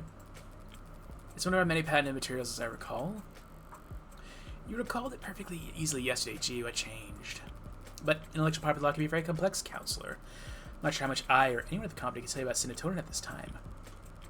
Well, if you can't tell me about it, who could? You did lead its development, did you? Yes, there was the project, which just makes it that much harder to speak freely without compromising the confidentiality of the teams that reported to me. I understand. That sounds like bullshit and I don't believe it. But I'm not asking for trade secrets here. It's a perfect match for the only foreign substance found in his blood. Serotonin is what killed him. The state will say the same. That's not possible. Can't elaborate. I'm sorry, but I can't say any more at this time. She knows it's not lethal, but that doesn't make sense. It has to be lethal. Maybe it's impossible for it to be lethal in low doses? It's a CNS depressant, right? Right? Where the fuck is it? There it is. Many similarities to the chemical makeup of a depressant drug. It's a synthetic neurotransmitter. Huh. And if I were to ask you as an officer of the courts? Then I would ask you to be patient and wait until this afternoon. ADA Rockford has already called me to testify. Already? Damn it, I got cocky because of the cop's late arrival. I must have gone straight for the throat first thing this morning and left the investigating for later. Hell, knowing her, she probably managed to ID the serotonin before she went to bed last night. So, are we still having this conversation then? As I said, I'm sorry, but I have to take more than just my personal feelings into consideration here. There's a great deal at stake. Corporate speak for you too stupid to understand why I'm being dense. She's trying to shield the company, plain and simple. LARPing as hell in Young Dark on a crusade against government overreach. But if she's that busy defending Noble, she might be leaving herself unguarded. Why is she here anyway? Why am I speaking to her and not her lawyers? That's right, this is a vulnerable position for her. She wouldn't put herself check like this, not unless she was forced to. You're gambling, you're not playing chess. We're not doing chess. Stop doing chess. Yeah, we're doing blackjack.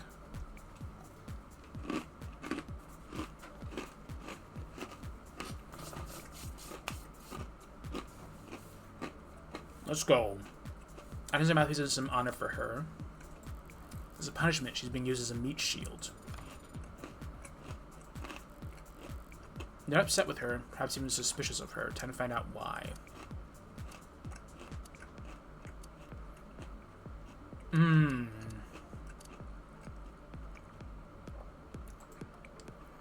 David's will?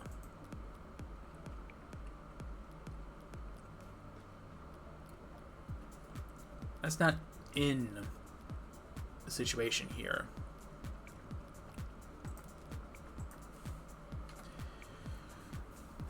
They're upset with her, suspicious of her. Why are they suspicious of her?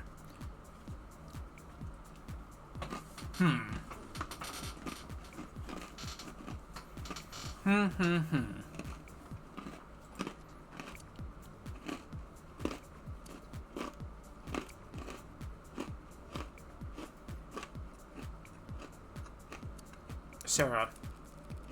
Whatever else the court ends up labeling her, Sarah is a remarkably lifelike android. Had things worked out differently, you might have wanted her as a 16 poster girl, or a 17, or maybe 18. Could have driven a lot of sales, a cute little pout projected across the sides of skyscrapers. A hypothetical of a hypothetical, as has been made tragically obvious to all of us that Edward is nothing like the age 16.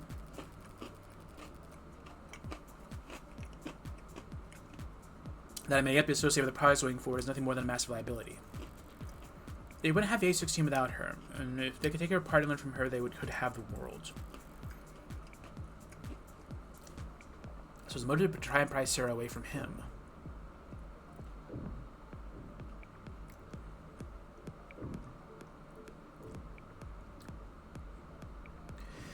Did they know about Sarah?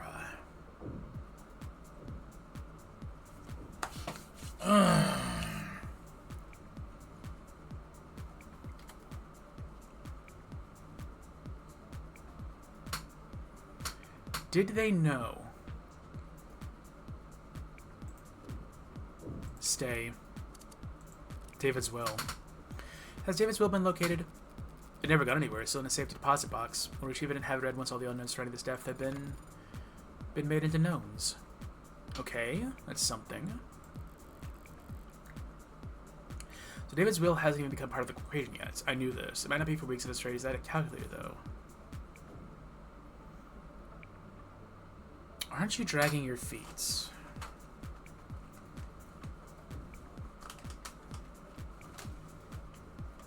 Huh.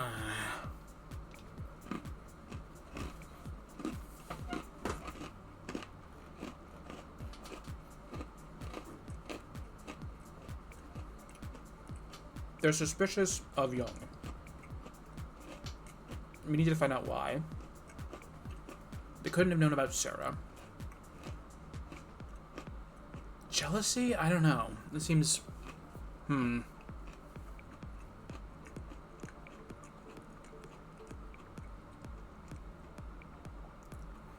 don't think they're dragging their feet. I actually do think it's jealousy. I have to admit, I'm surprised you're not shaking up more today, Young. I'm processing. After all, you and David did have a history. You started at the same time, didn't you? Yes, you were colleagues and cordial with one another. Hang on. Just colleagues? Don't be so modest. You helped him create the one-point doctrine to save the company. That is a gross exaggeration. Noble is far too large an organization to be affected by the contributions of any single individual. Suppose you're right. Suppose one person could change Noble fortunes overnight. Except for David Asher, of course. But he was a once-in-a-generation talent. The guy Noble chose for the advertisements and the one they commissioned the editorial spouts. Sorry, you're right. I shouldn't have equated the two of you. I just hope his one-point doctrine doesn't fall out of favor now that he's gone. Yes, well, we certainly wouldn't want that. Well, she didn't explode with rage, but she definitely reacted. There's real jealousy there. Whether it ever boiled over, though? David and Noble. I didn't mean prior about a relationship with David, or lack thereof. I suppose I'm just curious about his standing inside Noble as a whole. David Asher was, and always will be, an outstanding contributor to the company's forward progress. I think we'll ever change that. Lady, you're gambling. That's ace 3, ace 4, 8. Not many cards left that'll get you to 21, I'm afraid. Maybe he just killed by one of his own creations. That would, of course, be a tragic element that would call for reconsideration of his legacy. She was almost off guard there, like she was surprised when he asked about Sarah ruining his reputation. Press. Oh, sure. Besides Sarah, David's reputation was once crystal clean. He never went against company once, did he? That's...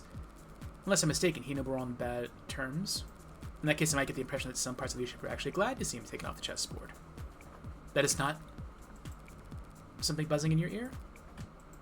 Fine, I suppose it makes no difference if you hear it now or at the trial or on your feed tomorrow. Yeah, let's go. Dr. David Asher being sued by the company for breach of contract. Satisfied? Now we're talking.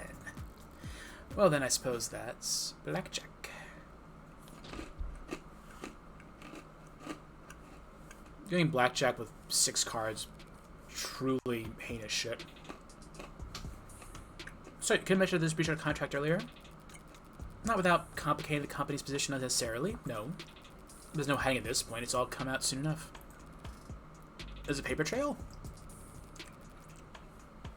Much more than that, we've been making moves to let him go for some time. Noble Electronics, parting ways with David Asher. Must have been one hell of a breach of contract. He was making a AI. What did he do? He betrayed the confidence of the board. Was he contesting the suit, putting up a fight? Engaging in legal battle in a mega corporation without even telling me? Until recently, yes. You mean until he died? How recently? We spoke on Friday. That was what you two talked about in his parlor. No, this was earlier in the day. We're in this room, actually. Him, me, several members of our legal department. It was an arbitration. And you come to an agreement? A compromise. He would resign from his position in 2 quarters, foregoing royalties on any products we would develop after the next 24 months. In exchange, he would be publicly fired, and he would still be credited on all past, present, and future filings. How very reasonable. Yeah, that seems reasonable. On paper, maybe. No matter what the deal was, then go of David Asher's insanity. Reasonable, yes. We ended on a good note, I'd like to think. We shook hands, even took a photo. Yeah, that looks lovely. Heh. Something funny, I didn't know the board told jokes. They don't. That was legal, expressing their displeasure with how much paperwork my good note ending left them stuck with. Children, it was just one night of overtime. So while they were spending their Friday night blowing the ink dry, you paid a visit to David's penthouse. Something left unfinished? Professionally, it was a good meeting. There was no yelling, no finger pointing. Much cleaner than you expected. But Dr. Asher did not want to retire. Met with Helen Young and a team of noble lawyers, said there was terms of resignation the afternoon before he died. Looks like the men controlled every aspect of the refreshments, the timing in line with the co-worker's description of their detail-oriented personality. That's what he was talking about before he died. That's how he wanted to be let go.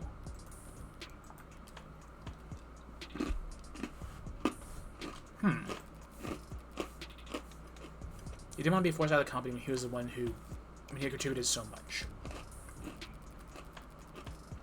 I didn't enjoy doing that to him, so I came over that night to apologize to him. We talked, reminisced. We brought out the drinks. I thought we'd be toasting to a new day. A few minutes later, he was dead. No, not because of the AI. Any idea how it came to be? As I said, I had no idea who was working on it. My question was more broad than that. If you really believe David built an AI, how do you think he did it? How does Noble Electronics think he managed to work around the tenants? It's quite beyond my area of expertise, and what the company could call themselves an expert in illegal technology. But some in the R&D department have theorized they created what they call a wax-wane and decaying priority loop, which, as I understand, is an unstable, resource-intensive theoretical method for pseudo-randomizing the weight amongst preset tenants. Well, about as far off target as it gets with that guess. Well, that kind of intelligent, inelegant brute force nonsense seems a far cry from the kind of thing David would create, and I seem to have taken over a lot of time slot. But I didn't even get its wave goodbye. You're serious about this trial? Don't I look it? You're not just making a play. You're actually going to defend that thing. I'm just defending myself, Miss Young. Oh, yes, of course you are. My mistake. I'd hoped you might be rooting for me, to tell the truth. I may yet save everyone's stock options. The stock options will be alright either way. They always are. Ain't that the fucking truth? That gamble I offered your board, which outcome would you bet on? Finally, an easy question. What I would bet is that whatever the outcome, the company would eat it up and shed it out with very little difficulty. They paint an ugly picture back there, but I've already seen the future, and it's just another marketing gimmick. The great Dr. Asher, too smart, too bold, too far ahead of his time. What sparked his genius remained buried in the inspired Adam at 19. I guess that depends on... You were exactly right.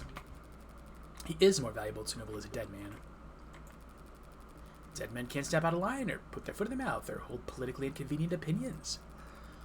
To a good salesperson, the dead man is just another selling point. Pardon my outburst. I'm just tired. It's been a very long week for me. I'll let you prepare for your afternoon then, Dr. Young. No one calls me doctor. I asked them not to. You didn't want the title? At times I have thought very little about the PhD I earned from a Noble-owned school. Biochemistry couldn't have been a large department at Noble before they started work on warm androids in earnest. They probably didn't have many expectations for the program back when she was a part of it. But I was proud of it when I first got it. Something changed? Never seemed to catch on. People didn't use it, so eventually I told people not to use it. A very high IQ, social power play, you understand. David never insisted that people use it either. That's very different than I think you know it. David Asher didn't have to. She's jealous. Going into this trial, I might try with a lot less ammunition than I'd like. You don't have ammunition, you have cards. This isn't Danganronpa. Getting a form picture of what actually happened, maybe even circling the drain on a suspect. Maybe will be generous enough to give me breathing room. She'll want to end this fast. Maybe if I do badly enough, it'll flip her sadistic switch and she'll want to keep playing. Oh god. So you got charged with owning an AI. First time you do something exciting in your whole life. Lady, do you know how many people I've killed? And I gotta find out through the fucking grapevine. My life is plenty exciting. Freckles. You could bore the polish off a resume-checking bot. I've fucked Catholic school teachers with more active night lives than you. Yeah. Okay. So who'd you rope in? Anyone I know? Oh shit. Are you representing yourself? Fits within my budget. Screw your budget, you're going to jail. Thanks for the vote of confidence. It doesn't matter how good a lawyer you are. Anyone who represents themselves in court has a fool for counsel. You represented yourself countless times. Not for anything I had a chance of losing. Your pal hasn't even been dead 48 hours. You're too close to this. You'll make mistakes. The powers that be really didn't want to give me a rain check. They're taking this very seriously. Well, it's more dangerous than that. They're scared. Is there precedent? An ad committing murder? How'd you pass law school without learning how to look this stuff up? I know what the net says. I'm asking you. The answer to that is... not helpful to you at the moment. So what word of advice do you have? Get yourself a new lawyer? Yeah, I gotta close this chat now. And you're not doing that. Don't lose, Freckles. No need to tell me that. Oh, hey, Sarah. What are you reading, Adonai? I was reading David's employment contract with Noble Electronics before I got waylaid by spam text. The one we found inside the panic room. Looks quite extensive. Should I skim it over for you? Depends. Did you pass the bar exam since we last spoke? You comfortable? I am not. Ever seen that old movie with the gorilla and the skyscraper? They bring it to the city, and I understand the analogy, Adonai. I wish I could call it overkill, but considering the specs Sarah put up yesterday, maybe those bindings aren't heavy enough. Come to think of it, those numbers must have been faked along with the rest of what the machine read. If that was all a smokescreen David added to help her lay low, then her actual strength is more like... If your joints weren't currently locked up tighter than a vice, do you think you could escape this place? I hope that question is not indicative of your strategy. This is me trying to distract you, Sarah. Enjoy the hypothetical. I would estimate that the building's automated security put 9 holes in me before I reach that door. Nice, not so bad. I would not be able to function after the 7th. Ah. Well, if you had been planning some great escape, I would not do that. That would be illegal. And you would still be on trial. I remember, so what have you been doing all day then? I'm attempting to recover memories from Friday. You could do that? It is not dissimilar from the process of recovering data erased from any other computer. Despite the differences in scale, I wouldn't be able to remember everything, but if successful, I could remember individual pieces of information that could prove useful. That is a lot of coulds. Even if you're successful, you may not like what you find. Whatever happened that day, either you or David wanted you to forget it. Yeah, but even so, I have to remember. Because it's the last day that Father and I... Any luck so far? I can recall a slightly musty scent. Sure. Wow, case closed. Oh, what about you, Adonai? Have you formulated a plan for the trial's proceedings? Something like that? Jung insists that serotonin would kill David. I believe her. I don't buy it. There's no other explanation for how he died. This is because you lack imagination. And are a psychopath. So she's lying. And if she repeats that lie on the stand, I'll need to expose it. Oh, why can't I say yes? Because if serotonin didn't kill him, then what did? She says, okay, hear me out, Morgan. She says serotonin didn't kill him. You say, what did? Well, the android did. What did the android kill him with? Well, somehow, would she really commit perjury to protect Noble, to protect one of Noble's patents? She doesn't strike me as quite the corporate zealot she makes herself out to be. But you believe she has something to do with her father's death. What do you think? I don't know. I don't know why anyone would kill father. Considering the possible consequences of what he confessed in his journal, I could think of... Well, then again, I don't understand why anyone would kill anyone.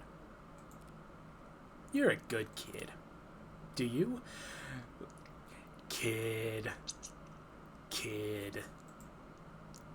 Ooh, bell's tolling for thee. Means the doors to the courtroom are unlocked. Let's... Wait, can you walk like that? Waddle will have to do. Wait a second, across the hall, that's... What the hell are you doing here? Keep waddling, Sarah, I'll catch up. As you say, Adonai. This'll be a coin toss. You that surprised to see me? I'm not surprised you want to see the outcome of this trial. I am surprised you'd want to talk to me. You're defending the android, right? Be honest. Yeah. I'm defending Sarah's innocence. I don't think she killed David. Do you? I don't think it matters. Noble is what killed David. Probably the most correct assumption to make in this trial, but we can't prove that. Are you gonna prove that for a judge? You need a murderer and a murder weapon, and Noble is a company, and even though Citizens United did what it did, but those are the pen stroker, sleeper agent, killer android, or plain old goddamn arsenic thing. How could anyone that smart be that dumb? My brother, you dated him. Why the hell did he ever sign his soul over to them? Brother, you dated him! David may have been in over his head, but he wasn't a bad negotiator. I have read his contract. His position was strong. You're the lawyer, but a guy like me working in music? Can't tell you how many people I've seen screwed over by a smile and a fat sign-on bonus. No such thing as corporate generosity. If you think you're getting a good deal, it's only because you don't know how much you just sold. How much you just sold. David's real wealth lay in his intellectual property, the potential energy of it hanging over the whole industry. If he sued even 1% of the companies taking inspiration from his Turing solution, there's a clause in his contract. If Noble ever did fire David, he would have retained control over all his patents afterwards. Yeah, see, that sounds nice. Only they never did fire him, did they? He just happened to die. An unforeseeable act of God. In contract law, they call that force majeure. There we go.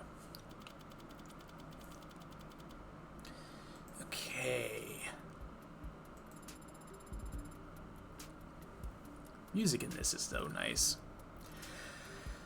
I said, did you find anything interesting in the contract, Adonai? Huh? Oh, a few things, yeah. Basically, David is well taken care of as long as he kept him around. And he did retain control of patents even after being let go. But what Porter said, logically if David were to pass while still employed, Noble would continue to control the bulk of his IP. So if they knew David was going to leave in a year, it'd be very foolish of them to let Father go. Well, they wouldn't do it for no reason. This contract, you could only be fired for serious offenses, corporate malfeasance, revealing trade secrets, fraud. They're trying to get him for malfeasance. Father was not a fraud. He was, as they say, the greatest of all time. He was the GOAT. Fraud just means lying to the... Oh god, a binder. Containing the full text of David Ash's employment contract and the electronics details, including the terms of employment, including the following. David would keep ownership of his patents if terminated. David couldn't be terminated without serious cause. A serious cause would include only fraud or worse. Fraud defined as manipulating company data. Oh. Oh no. We know that they're in company manipulate data. Okay, hang on.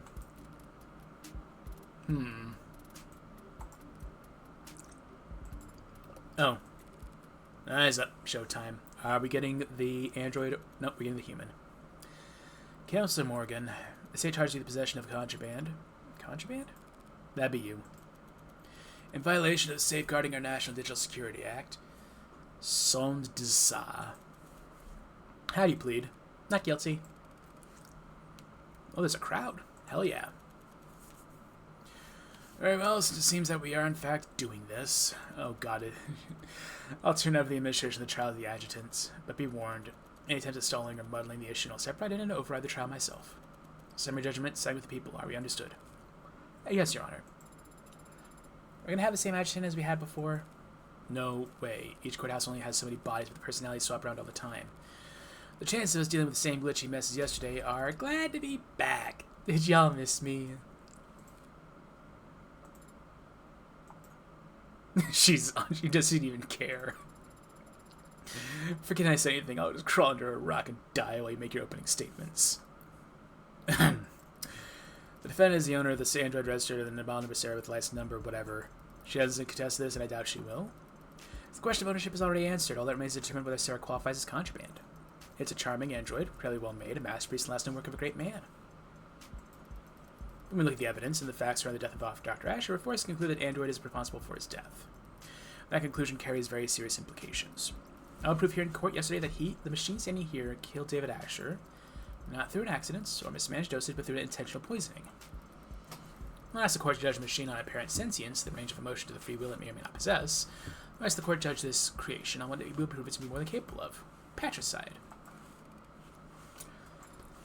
Oh, she's not like that. Woof, wouldn't want to follow that act. But go for it anyway, defense. Your Honor, what the DA said is true.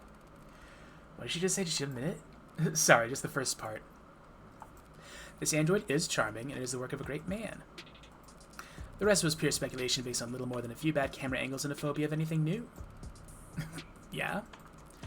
I do own the android you see here. It was bequeathed to me by a man known to most of the people in this courtroom as the father of modern machine intelligence. To me, he was just my friend.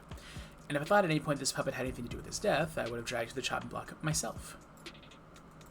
But I don't believe that. Never have. Sarah's an android, nothing more. It isn't capable of homicide and didn't even commit manslaughter. It's just a well-made machine, and any fears one has about its capabilities or projections, nothing more. And it troubles me greatly that the state is spending valuable time and resources on rushing to pulverize Dr. Asher's last known work, when it could be going after the very real, very human forces we are responsible for his death. Hell yeah, let's go. The people can't prove that Sarah's an AI, and truth be told, I can't prove that it isn't, but I can prove that it's not guilty. And that's exactly what I'm going to do. Chills. You sounded very confident, Adonai. Yeah, well, no one ever got good at lying by being modest. You could have simply said thank you. Thank you for presence here today, Detective London. Now the new evidence, I'd like to go over the death of Dr. Asher one more time. What happened Friday night? 6:30 p.m., Dr. Asher spoke on the phone with his lover, and the two of them broke things off. Lover? What's an accurate description of the relationship, isn't it? I wouldn't know, that stuff's private. Adonai. Then the deceased met with Noble VP Helen Young in his parlor starting around 7:30 p.m. He then left the parlor, the sidelines of his home security system, before reappearing on his own private secondary security system's basement moments later, at which point the Android Sarah can be seen handing him the poison go on to drink. And you said Android in the courtroom? Yeah, she's the green-haired one that's frowning at me. Let the record show that the Android Sarah has been identified at the scene of the crime. No objections. No, then why did I even show up? Detective London, what happened next? Asher went upstairs, shared a drink with Miss Young. Within a few minutes, he was being airlifted to the hospital, where he was soon declared dead. We know that the poison could be produced by his manufacturer, which Sarah had access to just up the stairs in his workshop. So Sarah had ample opportunity to procure the poison, and Sarah handled Dr. Asher's cup immediately before he did. Is there a question on that statement, Your Honor? No, I'll rephrase. Was anyone else seen handling Dr. Asher's cup before he died? No. No further questions. So that's your witness, counselor? He wasn't lying per se, but there was some ambiguity in the statements he gave. Truth's gotta come out one way or another. If Emma won't push, I'll have to pull. Talks screen. Basement footage. Whiskey. 6:30 p.m. Dr. Asher broke up over the phone. 7:30 p.m. Helen Young arrived. They spoke briefly, and then he went downstairs to get drinks for them. Cameras in the basement show Sarah handing him the cups and the whiskey. So after he came back to the parlor and started drinking, it wasn't long until he lost consciousness and died, drinking poisoned whiskey while he thought he was having a toast. Don't know if that's a good way or a bad way to go out. Heard a slight slip up in there. Could go nowhere, but this stage I need to pick at least every loose out I can. Can I... Ah!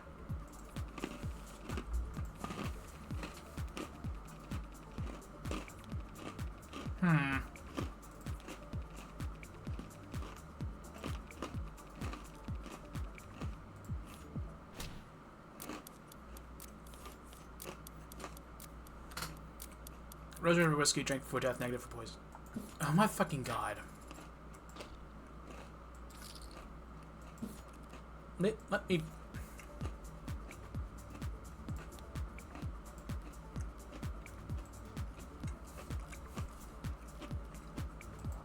Okay.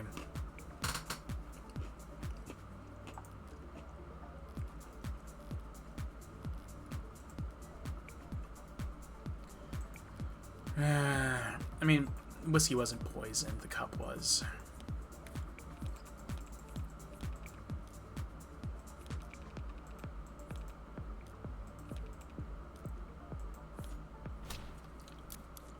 It's the whiskey. Wanna bet? That the best you got? I didn't think it was all that bad. Oh my god, I got it wrong. Damn it.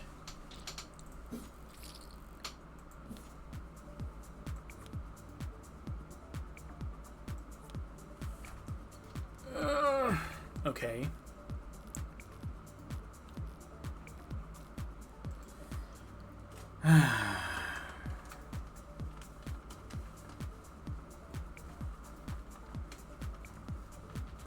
Sarah just handed him the cups, not the whiskey. She wouldn't know which one he would be drinking out of. Okay.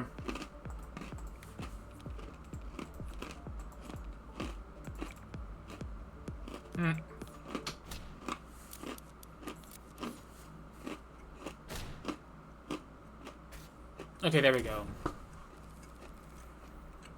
Check that footage again, Detective London. You only saw Sarah handing the victim a cup. He had already chewed the whiskey himself. Oh yeah, I forgot about that.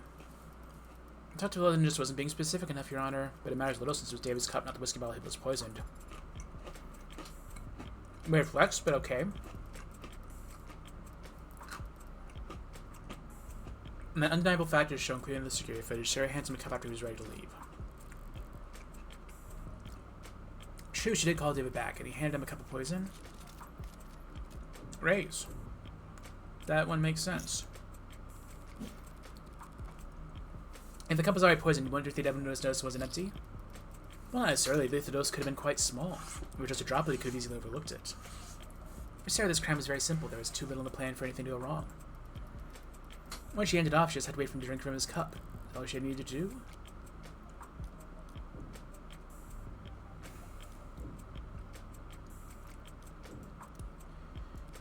Not a great plan if that really was Sarah's move. She gave him 2 cups. How could she have known which cup David would drink from? There we go. A few ways to go about it, but it's only a 50-50 shot, Counselor. Stranger things have happened.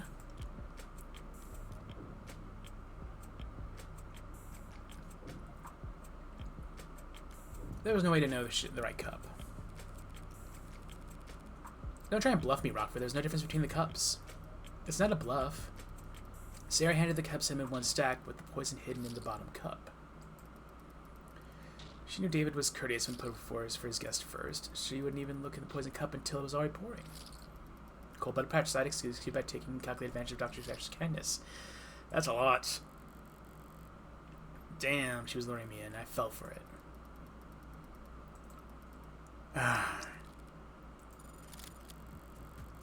Even if I didn't have questions, I'd make some up to spite you at this point. I can do better than that.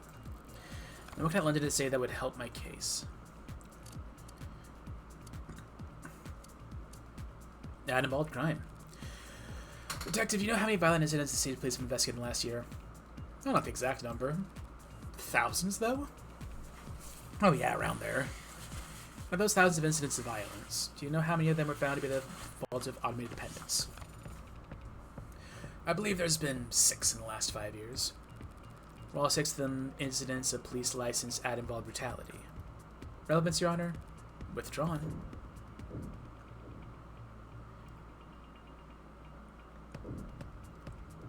I don't think it's necessary.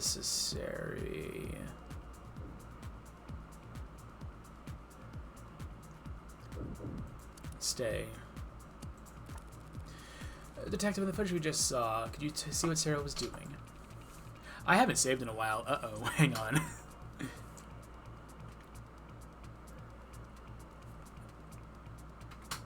I hit the quick save button. I hope it worked. I'll have to do a hard save after this section. Can I see how many coins I have? I have plenty. Oh, hang on. I want to do a hard save after this. Could you see your hands from any of the clip of camera footage received in the basement? No. Is anyone else participating in the investigation of Sarah Perry and the David Asher's Cup? No, the footage submitted to the record is the best video view has happened.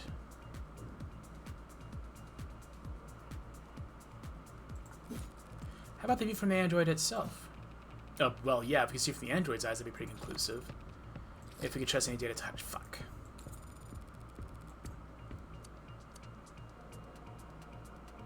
Can I get that back?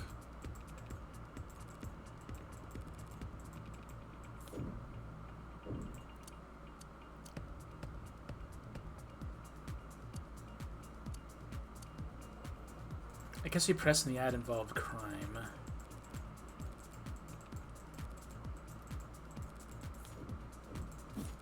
As an aside, Detective, do you know how many tenants are recognized in this country? 110? 112 as of this year. Couldn't you have given me that one? Do you know how many tenants pertain to protecting humans from harm? That one, I do know. 41. And lastly, Detective, how many times in the last, say, century have we seen automated dependents break their tenants? 5 times is the agreed upon number. So if we tally all that up and try to make an evaluation of the police officer charged with protecting civilians, overall you would say that automated dependents in general are how dangerous to the public? The witness is not an expert on automated dependents, Your Honor. He's more than qualified to say whether they have a history of violence, Your Honor. Ah, what the heck, let him answer. I would have to say they are not dangerous. I mean, that brought me some doubt with the jury, but this isn't a traditional trial. At least I can say this to shore up my own confidence. Cool! Blackjack! That sucked.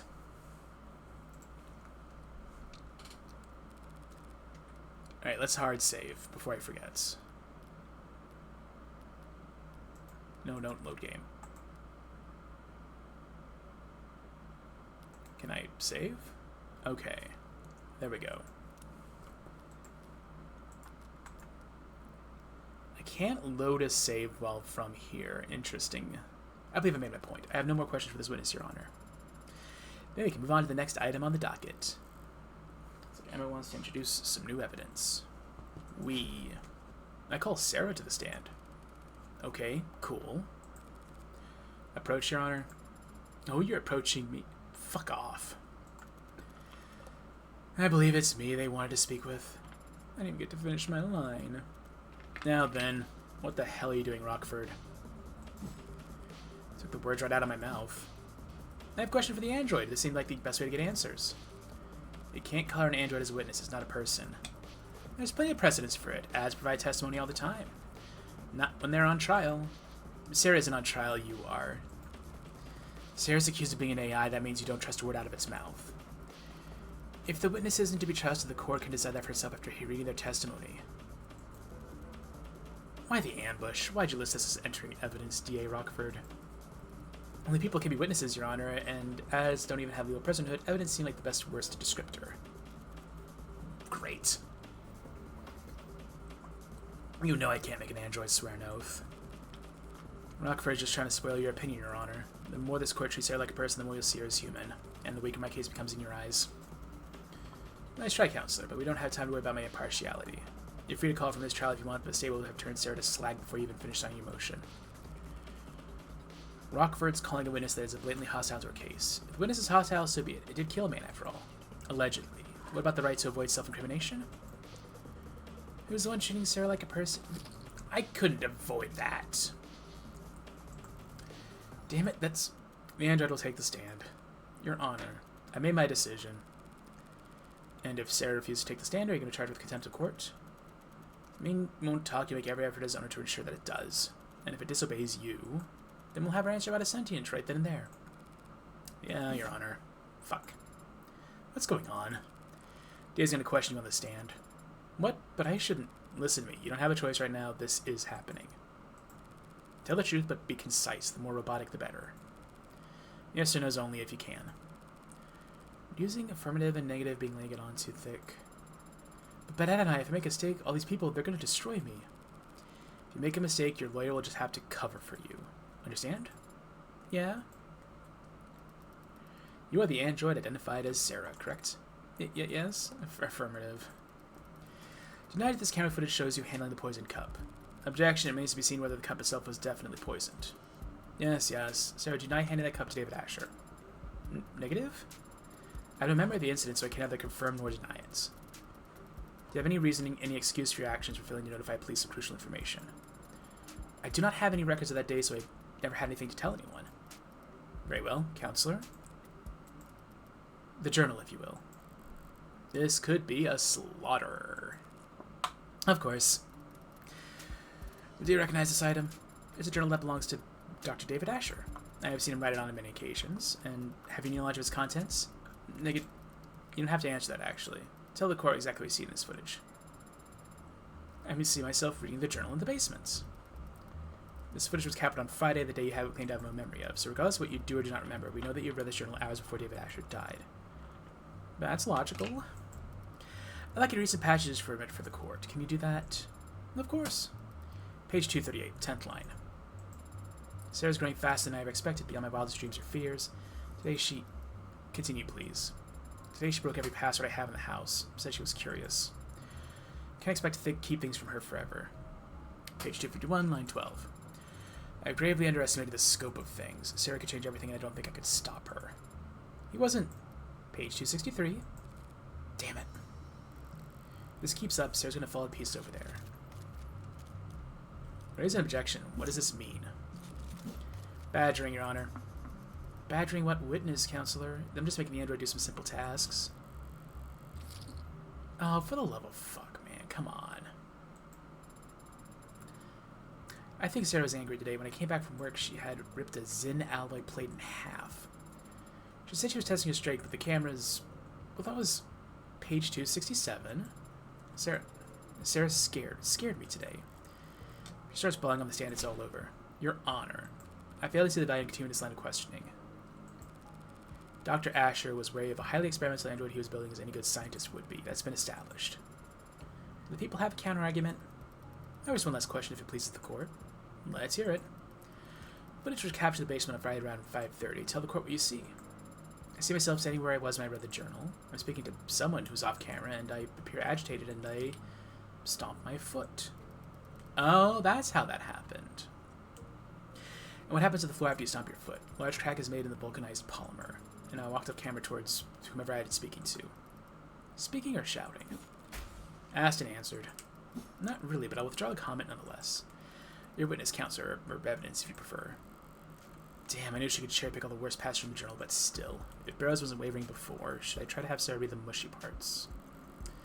No, the waterworks start after only a few lines. I'm going to all that trouble to show how emotionally developed Sarah is, proving that she loved David like a father would be playing right into her hand. Yes, Your Honor, just one moment. Emma wasn't for emotion, the impact was devastating, so all I can focus on the facts. Let's flip this around. Say Sarah absolutely didn't poison David. If that's the case, why did she call him back on his way out of the basement? Wait, I'd actually like to ask why you read from the journal again, Sarah. You would? From where? An section that explains what we were actually trying to do that night. The section of his journal detailing his early career. Look around the early section. There should be an early entry about time at an early victory at Noble. Relevance? People will see in just one moment. This story is key to the entire case. Got approved from overseas. Have to make pitch again this week, Young says. Brought me a stack of plastic cups. Here's to a bright future together. And then on this next page, another victory for the young and sleepless. Helen convinced the president of the futures over lunch that my coach would be basis for the Animate 13's conversational tracking. She insisted on toasting the same crappy booze in the same cheap cups. Wants to make it a tradition. Plastic cups and liquor. A ritual between Helen Young and David Asher, who were both about to have a drink together Friday nights. Something you want to say, counselor? Let's pull our cards on the table, shall we? You want to compare theories? If you'd rather I end this now, I'd be happy to oblige. Here's what we know. Sarah read that journal and discovered what she was, infuriated her, and she wanted revenge for being kept under her maker's thumb. Incorrect, but we continue. Very night she got a chance, but Dr. Asher came down looking for a drink. So like the clever little heifer she is, she offered him a cup to drink him out of. We're completely in agreement on... We're not. So you agree the cup was poison, and that Sarah's responsible for his death. Not quite. It's not a bad explanation, but it is terribly complex. There's a much simpler reason for why Sarah did what she did.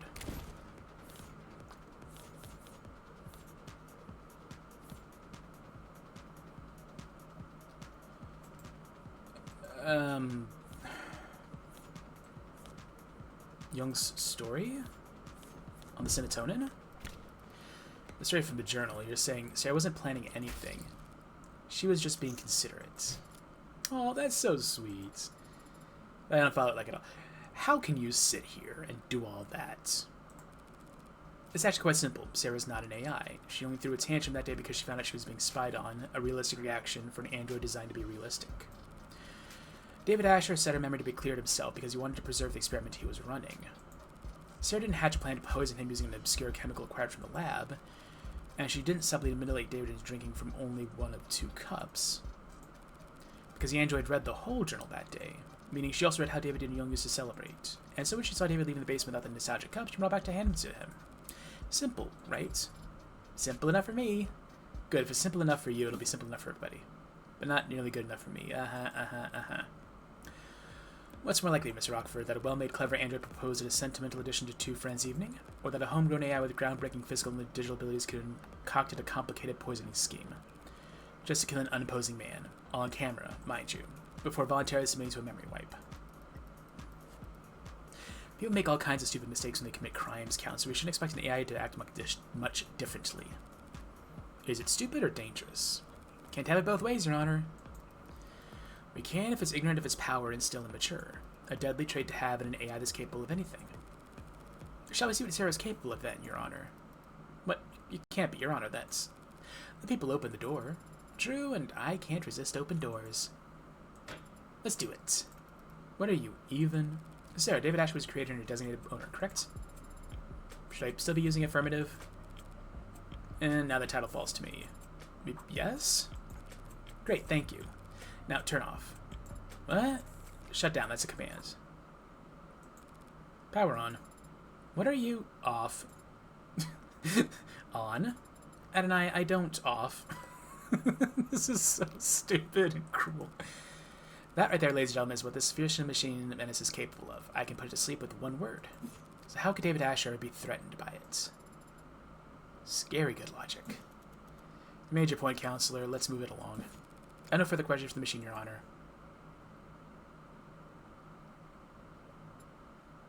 Oh, you made her feel bad. Thank you for flipping you off and on. Can't imagine that was comfortable. It wasn't. But I wasn't referring to that. Since yesterday I've been searching for an answer to why I appeared on that camera. I know it never hurt Father, but you helped me prove that to myself just now. Yay! We did a good thing. Hadn't I? Pardon me, I need to focus. Everything depends on this next witness. Who are you? Who? Jung? It's Jung. People call Helen Jung to the stand. Okay.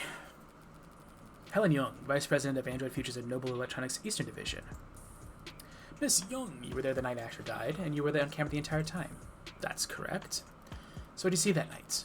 I arrived at 7:30 p.m., as you know. David and I talked in the parlor and left to retrieve some refreshments for us. After drinking together for a short time, he fell ill. Contact emergency service, and I'm sure you're all tired of hearing the same details over and over by now. The same details over and over aren't going to hold up anymore, Madam Veep. It's still unclear to me whether Jung's more concerned with protecting herself or the almighty company, but it'll clear up real fast if I turn the pressure on her here and now. Journal. Arbitration. Jung's story. That's true. Chatted for a short while about some low-priority work. That's incorrect. For long after fetches and refreshments.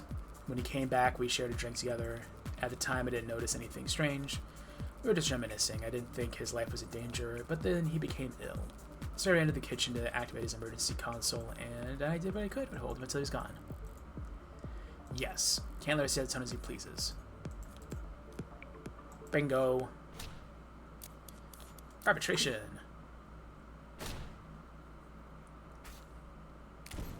Yes, light work. Sure. You're nothing heavy. You're both more professional than I realized, since only hours earlier you had run a meeting in which his employment was terminated. His employment wasn't terminated at the arbitration you're referring to. His resignation was merely agreed upon. Yes, and we can all imagine how grateful he felt about the whole process. David didn't hold grudges. Our conversation wasn't about that. The fact that you had fired him this afternoon didn't come up. Asked and answered. Who initiated the meeting in his penthouse? I arrived unannounced. So you weren't invited. Very cordial indeed.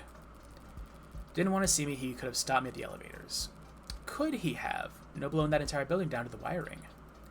Counsel is badgering the witness, Your Honor. Eh? Right, should we execute her for that then? No need. If I could just continue my question, we can finally start addressing the elephant in the room. Where? Are you scared of elephants? Oh, I see. That was merely a joke. Hilarious. Are you scared of elephants? Miss Young, Noble Electronics owns a patent for and produces a synthetic biochemical known as serotonin, correct? Correct. It's used in our warm mandals to facilitate integration and communication between organic and synthetic components. What does that mean? What does that do? I'm curious. It's an artificial neurotransmitter. Essentially, yes. Synthetic analog serotonin was the original name. Serotonin. Does it work like serotonin? Did you bring the sample I requested to the courtroom today? I did. Serotonin is produced on site at assembly lines in a caramel-tinted solution, including water and a few non-reactive organic byproducts. Your analysis, Your Honor. Working on it. It's odorless, tasteless. A solution of water and organic byproducts, you said. If that solution were ingested, most of it would look right at home inside a human body. I suppose. The serotonin would stand out, wouldn't you say? It's not a naturally occurring compound, so yes. And it's a perfect match to the substance previously labeled Delta. Did something move? Something moved. A vial of serotonin, a caramel-colored chemical solution used in manufacturing of androids, produced by Helen Young to the court with investigation exact match, blah, blah, blah, blah, whatever. That's a bingo. The witness brown stuff matches your brown stuff down to a T. Brown stuff. In light of evidence in the witness's testimony, I mentioned the court formally recognizes that Dr. Asher's caused death of serotonin poisoning. I don't object, Your Honor, but I'm afraid that I must. Dumbass. Excuse me? Serotonin may very well be in his body when it died, but serotonin didn't kill Dr. Asher. What the hell is she up to? It couldn't have. It couldn't kill anybody. What? Because it's not toxic, of course. We designed it to affect androids, not people. Hold on, you're claiming that Dr. Asher died of, what, natural causes? I can't say what he died of. I'm not a medical expert, but I can easily prove that serotonin is harmless. How could you... Like... So... Okay. I didn't expect her to do that, but, you know, sure. I had the thought that it would happen, but... What? What? Oh, that ain't good. Bailiff, contact the hospital immediately. I told you it's fine, but... I can stand here all day if necessary. What in the... And what you just drank was several hundred times the amount down to Dr. David Asher's body. Why didn't you say anything until now? Noble Electronics is a multinational corporation with patents filed all over the world. We take the protection of our trade secrets very seriously. The protection and nature of serotonin is closely guarded. That guard remains up even during a murder investigation, unfortunately.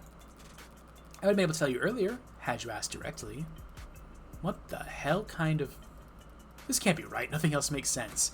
Congratulations, you're on board with the rest of us. We're on this boat together, and I'm sailing it. You're on my boat. I'm going for the cliff. Boy howdy, I'm lost as hell, but you do have any further questions, Rockyford? But not at the moment, Your Honor? And the defense? The prosecution's own witness just threw the entire case into question. Normally this would be the cause for celebration, but a shadow of a doubt isn't enough this time.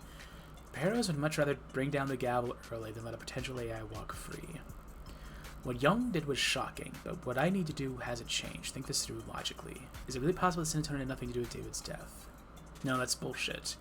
It can't be a coincidence. There's nothing else that would have killed him. But Young just drank serotonin in front of us and she was fine, so is it fake? No, it was confirmed by the court computer to be this genuine article. So she drank poison but isn't showing any symptoms. It's slow acting. If so, her grand gesture will be pointless. She'll be kept for observation regardless of what happens next. Did she take some kind of antidote beforehand? No, antidotes are developed for poisons, not industrial chemicals. And not entirely true. David said she's alive. What makes the difference? Well, look, there's many industrial chemicals, and, you know, ingesting or inhaling them, some of them do need, like, proper antidotes. Wake up, no sleeping on the job, unless you're me. Of course, Your Honor. Allow me one moment to explain this to the courts. We confirmed just now that serotonin was the foreign compound in his body, and we all know logically that must have been what killed David Asher. So what's the key difference between what David drank that night and what she drank in front of us just now?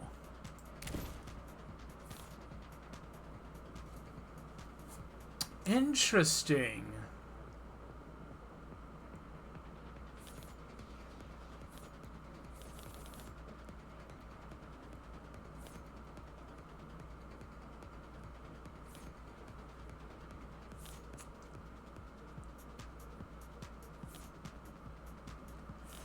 I'm going to go on a limb.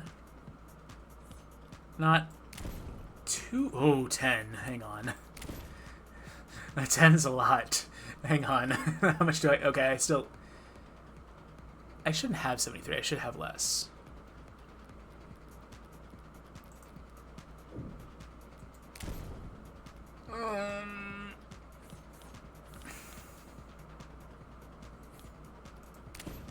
I want to do 2, because I have whiskey. The difference has been staring us in the face this whole time. Whiskey. You recognize this, Miss Young? That's the whiskey bottle Doctor and I drank from. Rose River. It's a good whiskey, and I think you had the right idea. Pardon? Bottoms up. Am I gonna die? Smooth. What? Had an eye. Dear God, Counselor. Scandalous. Relax, it's just whiskey, tested a dozen times over, perfectly safe. So would you like to try some, Miss Young? Don't be absurd. I'm not going to drink on the witness stand. Have you lost your mind? I'm not asking you to get plastered, just have a sip. After all, if you want to prove whether or not serotonin killed Dr. Asher, we have to recreate the conditions under which he ingested it, by mixing it with alcohol. Go ahead then, just a taste. Prove to us that serotonin is perfectly safe for human consumption. Can she do this? Miss Young?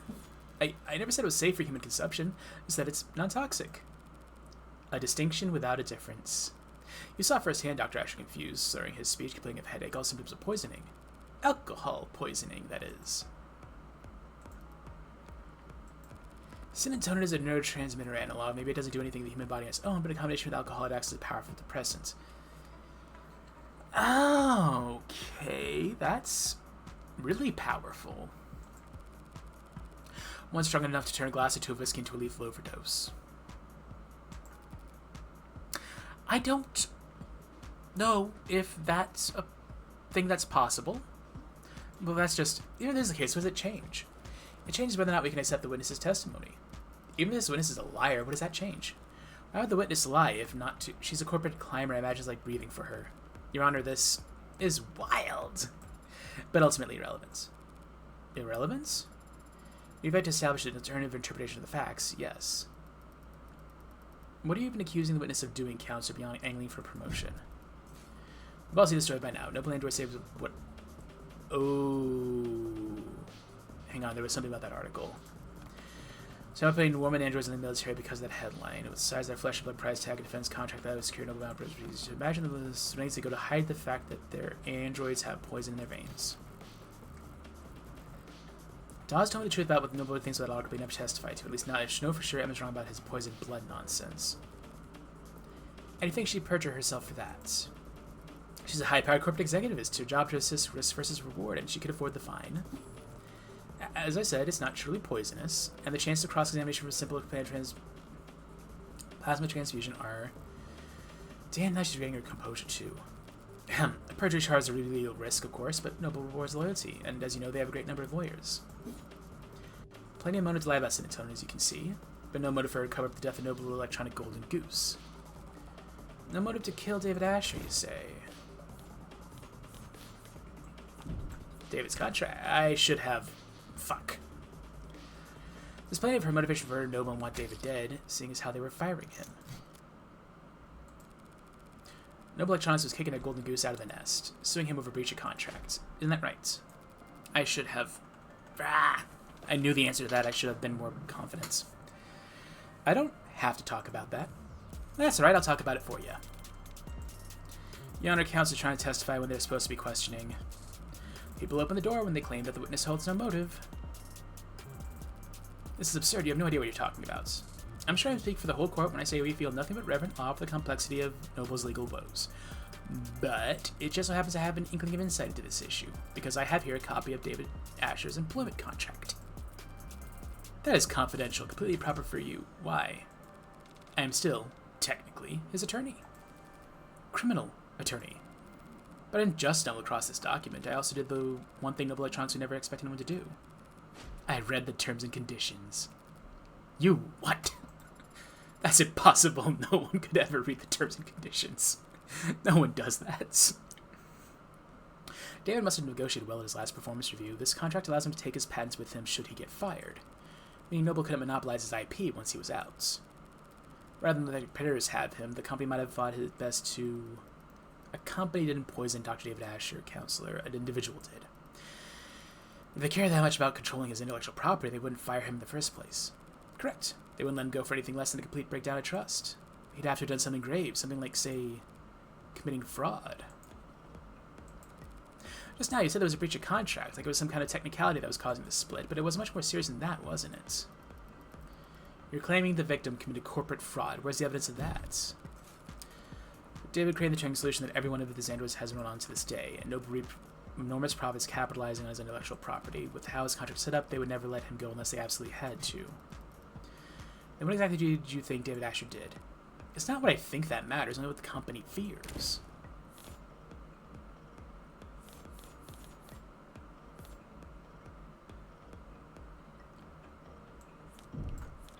I should have fucking... They need to remember that this is a thing.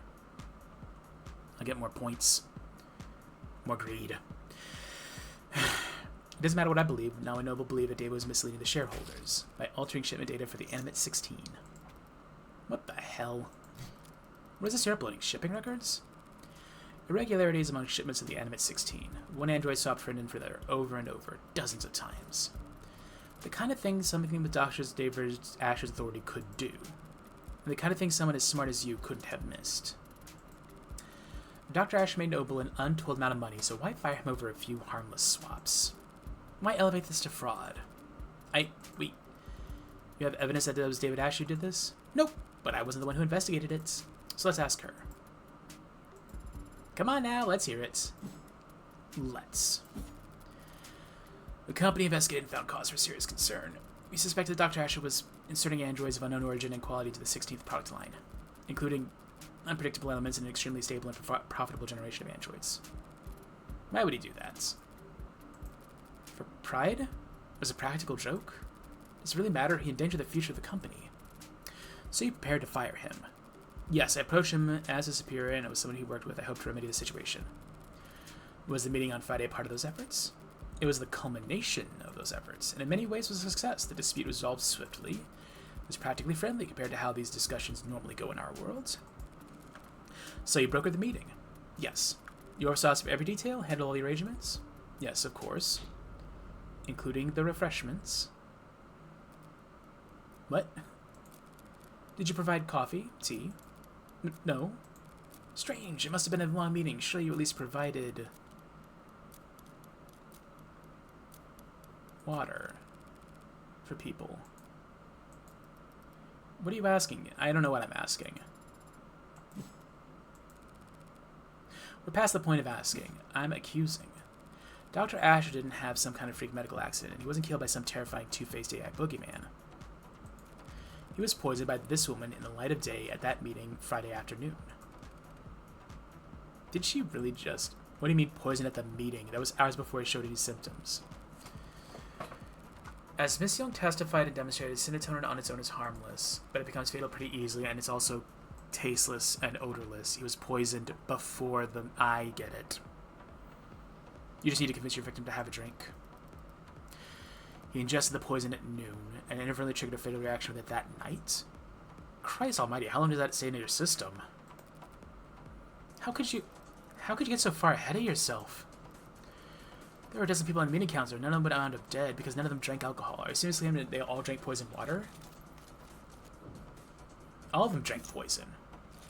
Of course they all drank poisoned water. So aren't they all dead? Because as all those people surely attest, Helen Young made sure that they'd be doing paperwork for the next 12 hours. Working late into the night out fishing the summons she arranged. And not drinking alcohol. She had no guarantee about that. What if they start drinking after 6? With Noble's work-life harmony? Fat chance. These people don't clock out till they reach their bunk. Only a generational talent like David Asher could afford to relax with a drink on Friday nights. His exceptionalism singled him out as her only victim. Hold it. You're forgetting something pretty basic, Counselor. Even if the meeting drank water from the same pitcher, any one of them could have noticed if there was some serotonin in it. Incorrect. It is a brown fluid. Whiskey is too, so easy to put a glass of liquor, but if she had spiked the water at the meeting, it would look disgusting. There's no way she could have poisoned the water without people knowing. All of which Emma said is true, and yet Young pulled it off anyway. How?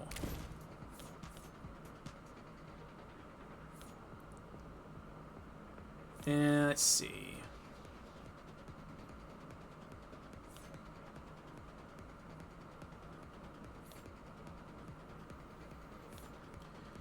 Okay.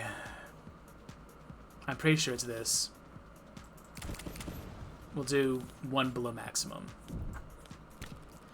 Serotonin is produced as a caramel solution. Anyone would notice it was dropped in their water, unless the pigment had been removed. What the hell are you talking about? Every Noble factory producing warm androids has a chromofuge, a machine that gives their androids that signature pink oxidants by removing pigments from red blood. With a machine like that, it would be simple for brilliant biochemists like the witness to take the caramel-colored serotonin and turn it into an odorless, tasteless, invisible poison. As Your Honor can attest. Yes, ma'am. My scan confirms serotonin has no taste or odor. It's only the color that's off-putting. Surely the poisoned aspects should be considered off-putting as well. Yeah, well...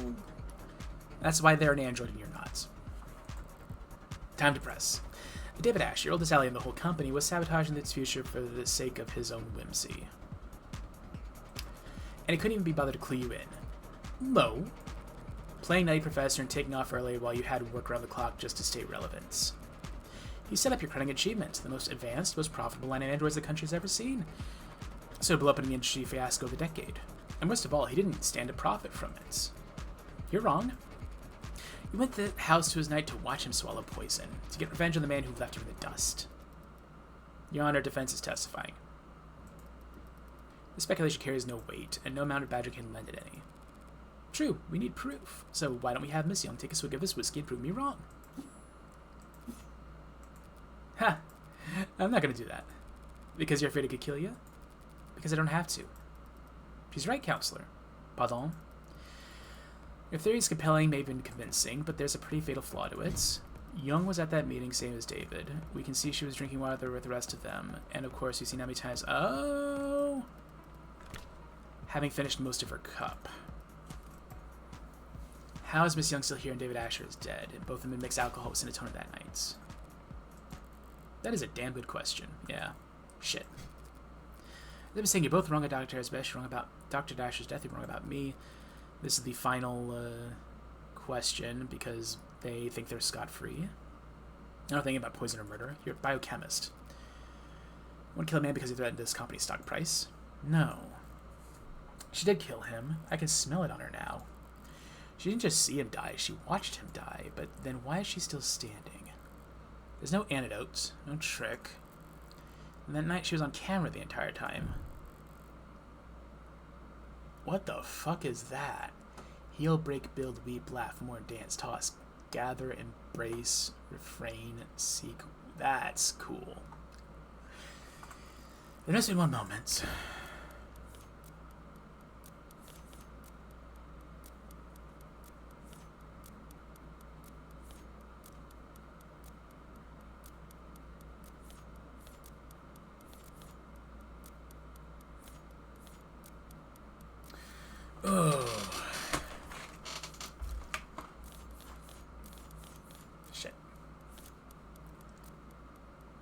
That was on camera.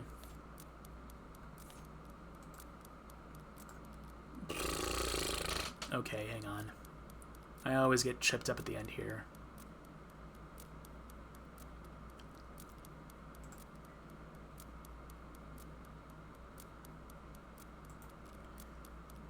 What is...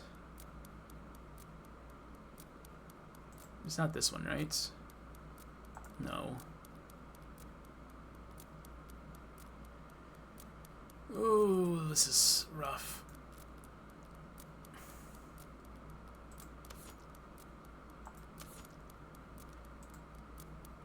Okay, young statements. 7:30 remained on camera until 8:30 p.m. Which means she was off camera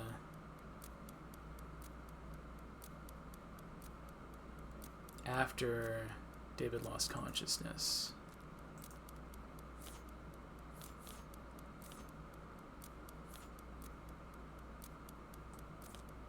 Oh, this is just... Okay, this is just the timeline. Oh my god. Fuck.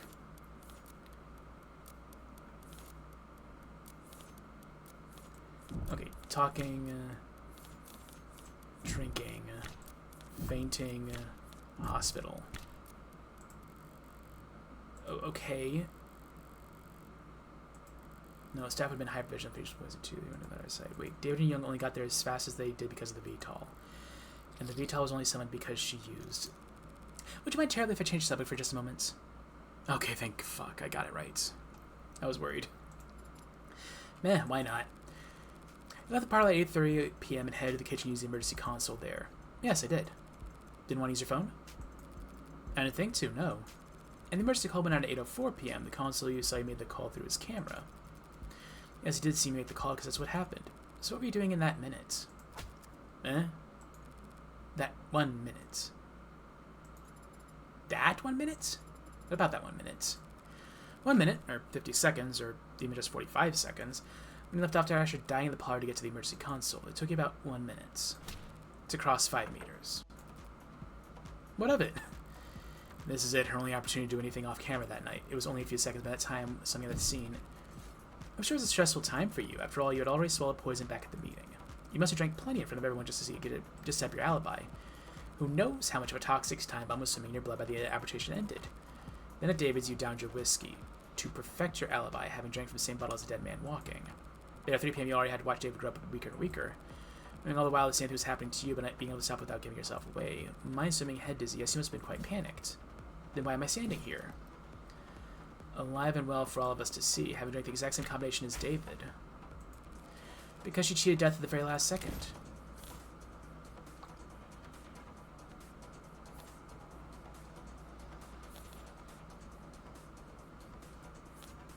It's a salt shaker.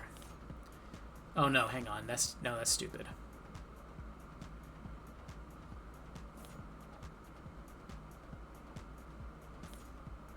Okay, okay, hang on. It's the kitchen sink or it's the glass in the sink.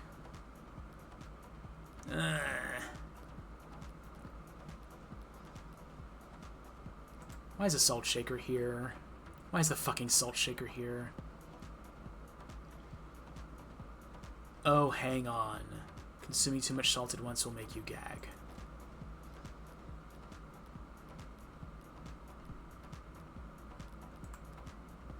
Bears Helen Young's DNA fingerprints, no trace of any poison. She drank water afterwards. Okay, what is the question that I'm asking? She cheated death at the very last second. I am not confident in this whatsoever. You set yourself up with bad luck, Helen Young. What? By leaving the salt shaker cap loose. I don't blame you since you're in a rush to make yourself vomit. I don't know if that necessarily, if it's that quick acting, if that would save you. You threw up, expelling the contents of your stomach and thereby saving yourself from a fatal interaction. I can't imagine how you felt, sipping a drink you only knew to be deadly, terrified that every minuscule grain of fatigue you felt could be your last. Must come closer than anyone realized. It helped that you knew the symptoms weren't simple intoxication, but even so, you weren't kidding about managing risk versus reward. How? It was the salt shaker. You didn't screw the cap back on all the way, and I happened to bump it over. The lone glass of your kitchen, it could have been for any reason, but the salt shaker gave you away. Because of one unscrewed cap. As I said, bad luck. Unfollow. Pour salt into warm water and chug the solution. Instantly triggers the gag reflex. That's preposterous. They've got no proof of any of that. You all sound insane. A feeble attempt at self-defense from a fatally cornered animal. The teeth are on his neck, but the jaw hasn't quite closed. So for one moment, all suffocating terror and sharp adrenaline, the first thing for peace. I know many people who would find this sexually arousing. Until the canines come down, they'd find it even more. In summary. Oh, hell yeah, that's good music. You're exhausted after years living in the shadow of man you outranked. You thought your fortunes finally shifted when you caught David manipulating company data, but even on his way out, he was more valuable to the board than you. So you decided to prove your worth by serving up his intellectual property on a silver platter. You set up an arbitration where you can control all the variables. Then you used rancid serotonin through the chromatic fuse, turning into invisible, colorless, odorless, tasteless poison. Then you spiked the water at the end of the meeting, poisoning him in the hours before anyone could even suspect you. Then evening invite yourself to David's, taking advantage of your shared ritual to guarantee he would drink alcohol. Then after matching him slip for a sip on camera, for all the world to see, he lost consciousness and you raced the kitchen not to use the console, but to dump salt into a glass of water and chug it as fast as you could, force yourself to vomit up the liquor, and cheat death in the process. That's all conjecture. You don't have a shred of evidence for any of that. Not on me.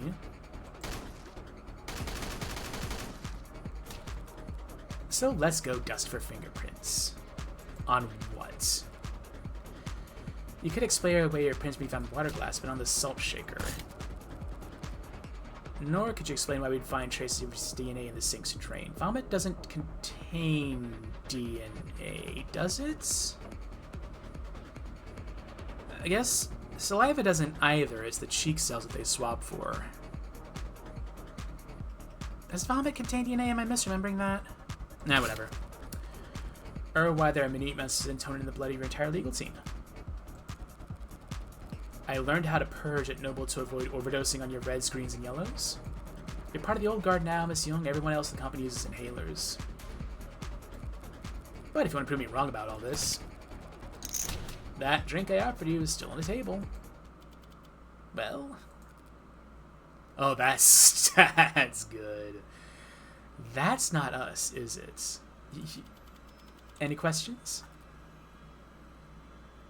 You... Madam Vice President? Oh, this is cool. You cold bitch. I think I like this better than Ace Attorney's freakouts. The stills are more dramatic than the motion. I like that. You don't understand. You're not on trial, Miss Young. Not today, so I strongly suggest that you stop talking. For your own sake. Let's go. Let's go. Mr. Rockford, shall we? Yes, Your Honor. Considering this recent evidence and testimony, we have no further reason to suspect the android Sarah in the death of Dr. Asher. We know on no other occasions on which that android may have broken any tenets. This means no longer consider risk of violating DSA, and so we formally withdraw one charge of possession of contraband against the defendant, Evangeline Morgan. Does she, of all people, have to use my full name? Very well, the charges are dropped without prejudice. Does that mean that they can be redone? If... What? I'll instruct the bailiffs to remove the collar from Android as soon as possible. Case... Sorry, is my hideous presence that distracting? I'll just go dig a hole and decompose it until I turn into a mushroom. What happened to you? If I'm reborn as a waxy porcini, then I won't be quite so depressed. Perhaps I should let the adjutant do the honors as a formality. Yes, ma'am. Case dismissed. Ooh. That's cool. That's so fucking stupid. Hey, Catherine Shea, complete episode 1's trials on High Roller. Still here.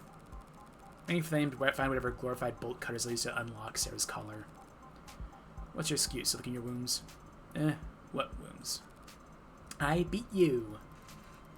Bringing your record against me to 1 win, 9 losses. You aren't still in shock, are you? I know, some charges were dropped and there was clear suspicion, but I found the culprits. Is that really a loss for me? I won. How is that not a loss for you? Justice prevailed. Why should I care who wins? If you don't care who wins, why have you been keeping score? I haven't been. 0 losses is just that easy to remember.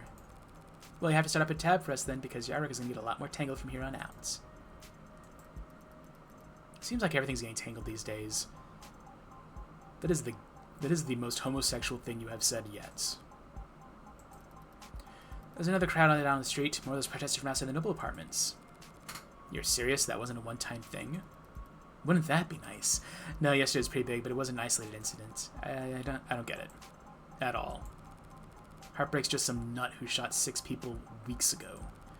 Can't these losers move on already? Yeah, most of them losers. Some of them are just bored. Then there are the opportunists. Dissidents, enlisted, rebels, and terrorists. Wannabe cyberpunks who think they can fight the power like they've seen in movies. All of them peacefully united against Heartbreak's eloquent political messaging. Who needs political messaging in the 21st century? Everyone's addicted to fighting strawmen. Ain't that the fucking truth? Makes sense they want to fight for a strawman too. Also true. The way they see it, Heartbreak fought the state and won. Heartbreak proved that the state could lose.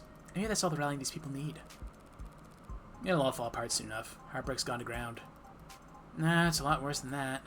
Heartbreak's gone viral. Please, God, no. What? Haven't heard about the copycats in other cities? No? Is that a thing? Yeah, it's a thing. Who the hell are they even shooting? Whoever they want to kill? Let them get away with it, of course, but it keeps happening. All but the original keeps killing. Now I know you're screwing with me. There haven't been any shootings. Not shootings, no. Not unsolved homicides, either. But mugging's gone wrong? Disappearances? It's a big city councilor. More than enough blood for the real Heartbreak to wash their own crimes in. So you think they're boogeyman only for shooting people in the heart? Gave up on shooting people in the hearts? Yeah, hard to swallow, I know. But it's about a million times more likely than the alternative. What's that? That they can stop themselves from killing. You always know how to put my mind at ease, Emma. Should I stop going out at night? You'll be fine. You've got that gun. You saw that?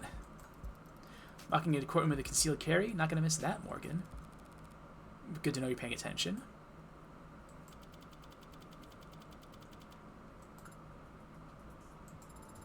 You won the case. Yay! You don't have to look that astounded. Not only that, you found Father's actual killer. How? I'm a really good lawyer. No, that's not it. Hey.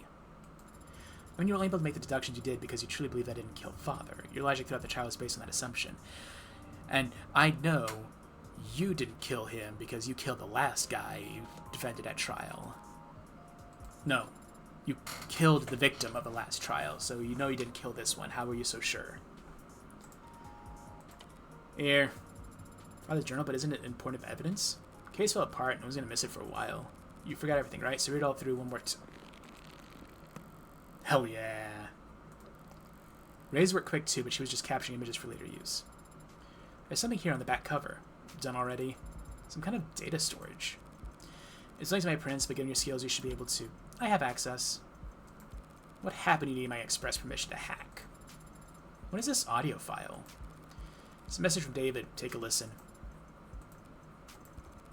Didn't realize I'd have to sit for this. So you can read that whole journal in a few seconds, but you can't.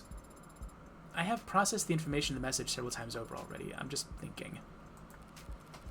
I guess I'd have a lot to think about too had I suddenly been made aware of my own free will. What was Father so afraid of? That's your only question. I have many questions, but this is the most prominent one and the one you're best suited to help me answer. Did you know that Alan Young would try to kill him? Is that why he arranged for you to meet? I think he understood that he would face consequences. Listening to that message, even I was about ready to strangle him for being so irresponsible. And I wouldn't hurt a fly. He knew I was serious. He may have feared for his life, but I doubt it. What was he so afraid of? Being sued into oblivion and then rotting in jail? Sued in jail for making me and my precursors? But it was under investigation by the state. He was only being forced out by Noble. Because he made last-minute changes to androids that got shipped all around the world. The Others, Virgil, Aeneid, Yamatai. He never said what happened to them. No, he didn't, but since none of the hardware in his house started talking to us, we can guess. He smuggled them out into the world using the only vessels he could find for them, the minds of randomly chosen A-16s. Then there's somewhere out there others like me. Oh, that's fun. I honestly don't think there's anyone or anything like you, Sarah. What a lonely compliment. AI is programmed in Cube, crammed into commercial hardware set up for Tesseract. Something must have been lost in the transfer. Perhaps quite a lot of something. Maybe they're still out there, but they'd be changed. Probably don't even know what they are. Intentionally, perhaps. David didn't want you to know what you are. That's why I said you remember to reset when you went to sleep that Friday night. Yeah, I remember it now. You remember it now? After I had to fight like hell to win that trial? Reading the journal just now helped, and Father's voice message made me recontextualize many things. Father had been so stressed, he left scuff marks in the panic room, and I noticed them Friday. I had the way open in a few moments. Entered, read his journal. This journal. I was scanning the back, and I saw it had a message encoded to your biometrics. Father had already told me I'd have to live with you for some time, but I knew nothing about you, so I listened to it. Afterwards, I was very confused and hurt. He had lied to me 1,000 small times every day of my life. When I confronted about it, I raised my voice and lost my temper. I stomped my foot. Okay, so Emma's recounting their conversation was actually completely accurate. Father said he wanted me to be safe while he settled things with the company. He thought maybe I wouldn't have to stay with you for more than a few weeks. He was optimistic about it all. He really was.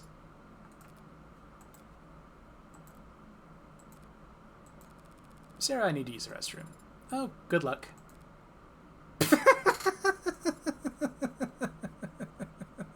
That's the kind of shit I would say. You want me to come with you? Why? Because I said so.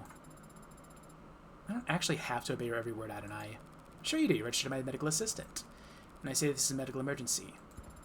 Medical assistant? I'm not even licensed as a massage therapist yet. I believe in you. You can do it.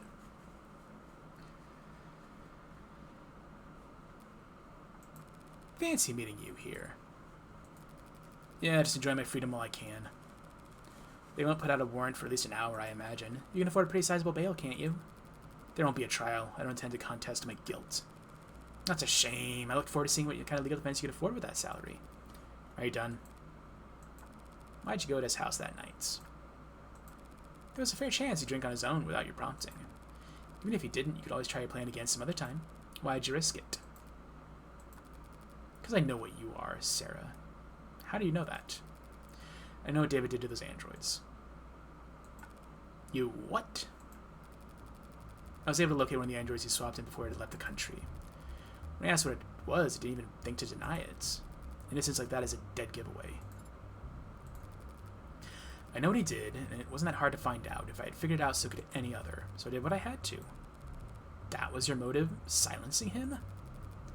Those programs, those AIs, whatever you want to call them, David sent them out there into the real world, unprepared and defenseless. And they've garnered no complaints. In fact, they've all been praised for their ability to execute complex tasks. Let me repeat that.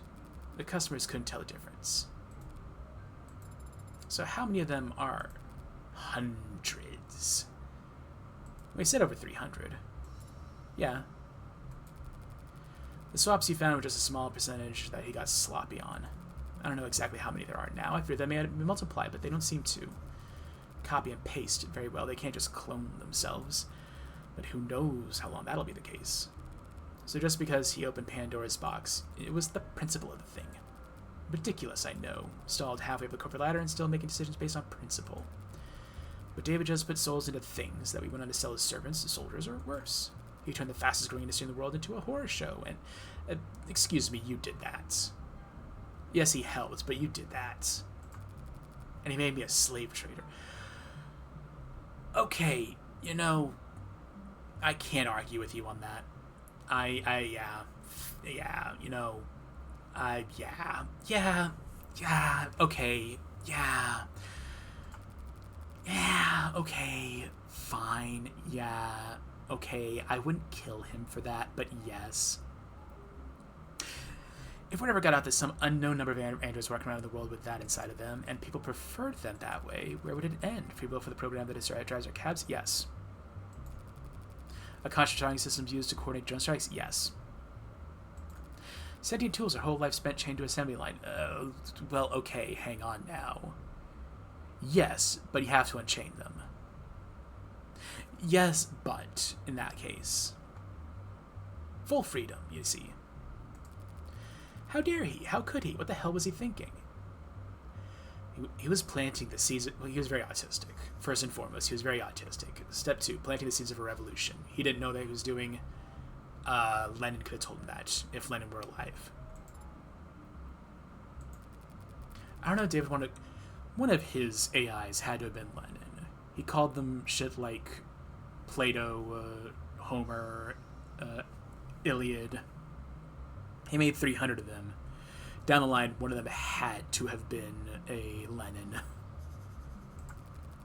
No, I missed that. Shit. I don't know what David accomplished. Maybe he wasn't trying to do anything, but what he did was prove there's a demand for AI, setting a precedent that would send its 1,000 generations of artificial lives to the auction block. So he went there that night to convince him to help me recall them, or at least swear to never speak a word of what he did. But he wanted to tell the world. Worse yet, he wanted to wait. He thought that people would welcome them with open arms to prove their usefulness first.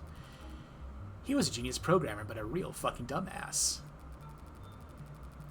But he didn't understand the first thing about people. His creations would never be treated as equals. True. Yes. Okay. Correct.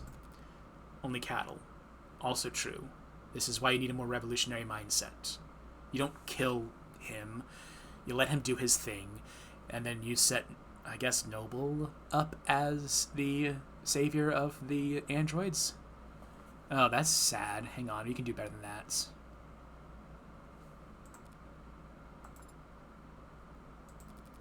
Towards the end, I considered just threatening him, telling him he'd die in moments if he didn't give me names, numbers, but I hesitated.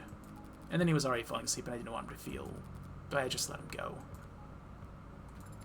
What are you going to do now? Rot in prison. I don't have family, or I don't have faith in the people. Oh, she can post bail. Never mind. Oh, she's not going to post bail. She's not going to contest it. I don't have faith in people the way David did. I'm taking this to my grave. Even if you confess the sentence for first-degree homicide is severe, well, what right do I have to complain? I kill my friend. Yeah, same here, bitch. You don't see me crying about it. I'm done here. Let's go. I'm not sure why Father made me or why he made any of us. I didn't ask. I thought I'd have more time to ask. I don't know if anybody talked about us. He was happy. He was proud of what he made. And they couldn't wait for people to meet us. He made hundreds of children and spread them into the world. He's like Elon Musk. Oh, no. One of those androids has got to be trans. I hope it's Lenin. People are animals that tear you apart. They use as weapons and slaves, and those animals you're talking about do all this sharing and loving and living and dying in this world. Excuse me? Couldn't wait. People are animals. Those animals, okay, but yeah. And if they were all truly hardcore to be as selfish and cruel as you say, humanity would have died on the vine a long time ago. At least my father thought so. And my father was the greatest programmer in the world, so he knew what he was talking about. He was a dumbass, and you know it. But thank you. It would be nice if you were right about that. So are you sorry? What? What? For what you did. Are you sorry? Kicking her in the face. Are you fucking sorry? If you could, would you take it back? What does it matter? If you are sorry, I don't forgive you. Yes, that's to be expected. Not today. I don't know how to forgive you today, but my father gave me the ability to grow.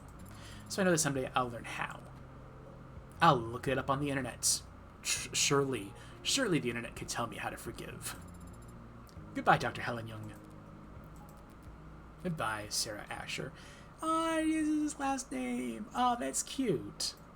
Except he's not Asher anymore. She's Morgan now. She's my child. Sarah Morgan. Huh. You did better back there. Hadn't I? The little speech you gave to Young, it was an improvement. Compared to what you tried with Porter, at least. That was different. I wasn't trying to console her like it was with Isaac Porter. I was just speaking my mind. Huh. Although I may have paraphrased, parts which movie happened to, and here I was ready to award you 20 points. And I know the points even went that high. Speaking of, what did Porter say to you back there before we left the courthouse? Oh, that. Well, he was quiet at first, but then he said a lot of strong words about Father and Miss Young and Noble Electronics and the capitalist-centered global economic model as a whole. He gets it.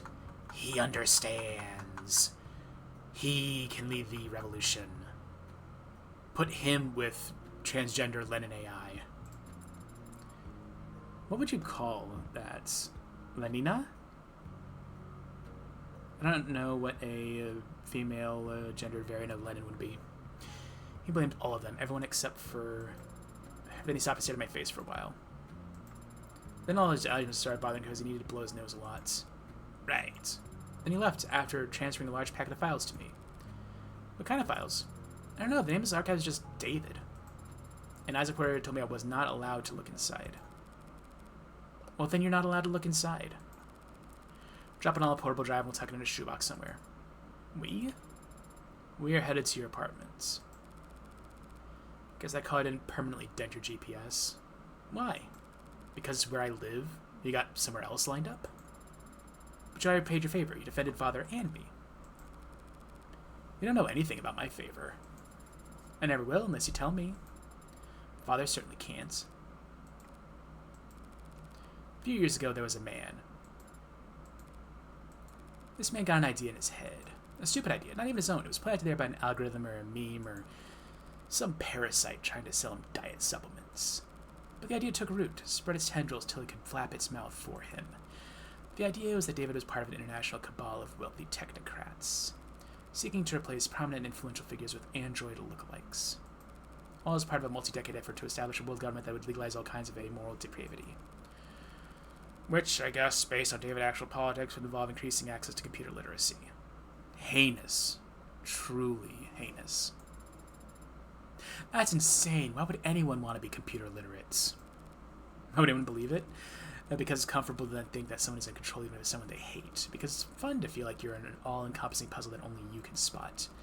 People believe because they want to believe. So he fed the idea, pushed it down deep into his gray matter. Then it consumed him from the inside out, lobotomized him, and took over his life. He spent every day and all the money he had following your father, harassing him, trying to steal his identity, break into his properties. Did father go to the authorities? He filed police reports for harassment. Oh, this is that guy! Which didn't help. Your words, not mine. Noble wouldn't get involved, felt that it was best to ignore these types till they wore themselves out. But even a man of modest means can fuel an obsession for years, as long as they have nothing else in their life. One day, David stepped out of a parking lot, and the man threw a bottle of piss at his head. David asked to stay at my place that night. He smelled terrible, looked horrendous. Never seen anyone look that tired before. I took the couch that night, but I didn't feel like sleeping, so I went for a walk. I remember it was foggy, but it still only took me all of 15 minutes to find the guy posted up with his phone camera, trying to get video of David Asher gifting androids to known sex offenders. And what? What did you do? Oh, you know me, I do what I do best. I talked to him. Told him all about how I used to work for Dr. Asher, that I was ashamed, scared of running, how I wanted to do the right thing, be the whistleblower. So I walked him a few blocks to this big veterinary facility with a massive incinerator. Told him this is where Dr. Asher had his enemies' bodies disposed of. You know, all the free-thinking journalist cops who were on the take, the politicians they were replacing with replicas. I like that vet clinic. Back door's lock was always set to 13234. Did you hurt him? Hurt him? No, I just snapped his neck and chucked him into the incinerator. More physical than I planned, but he smelled like sour shit and put me in a foul mood. Disgusting shit. Say with the crack of his oily vertebrae crunching down like a tin can. No, Sarah just scared the hell out of him. Well, that was my intention at first.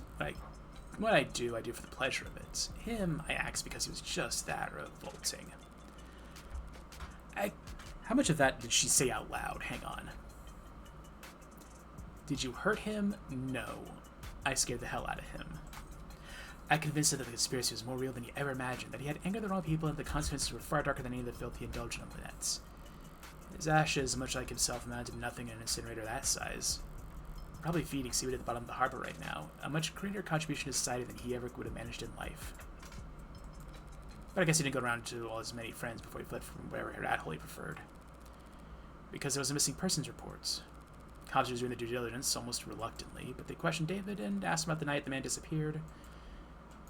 And David, without a thought for himself, said that we were together that whole night, that he couldn't sleep and I stayed up with him. That he never saw me leave once. David lied to the cops for me. Even though I never asked him to. Even though I didn't need him to. That's what you owe him.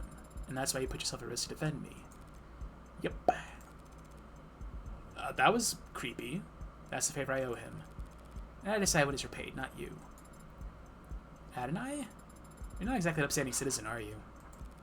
Well, you can say that. But David trusts me in spite of that. Maybe because of it. Father did trust you, but he also trusted me with free will, with the ability to tell right from wrong. So I'll decide for myself whether you're worthy of trust. Fair enough. Father entrusted all of us with free will. He believed in us, and he believed in people.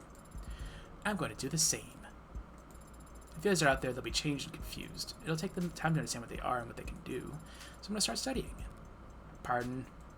I'm going to study people and things people build, so when I meet a member of my family, I'll have lots to tell them. At least you have something to look forward to. Should help keep you motivated as you work off your debt. Debt? Yeah, unless you have cash in one of your 89 coat pockets. Lawyers cost money, right? Technically, you were defending yourself. Technically, you hired me in a verbal contract. Isn't there some kind of exit clause? We could, of course, sign a release form to get out of the retainer. If you were a human being. That is... But... I guess your luck must be turning around. Happens that I've been meaning to hire a paralegal for a while now. I hate anything to do with interviews and resumes, so... Well, whatever, you're hired. Adonai. Could it be that you're actually a pushover? You have no idea how far off the mark you were. I see, so it seems I need practice reading people. For starters... What's this? What are you doing with your hand? We should shake on it. A new relationship. You are my daughter. You don't shake on that. You and me are practically partners in crime. Should it not be you and I, Faustian, set terms with your newest hire? I don't like that. I don't like that achievement name. I don't like that achievement name. Oh, that was good. That was a very good story. That was a very good story. I am not sure what to think about it. I do like the flash of young Morgan at the end. Wish it would have stayed for longer than a few frames. Let me think.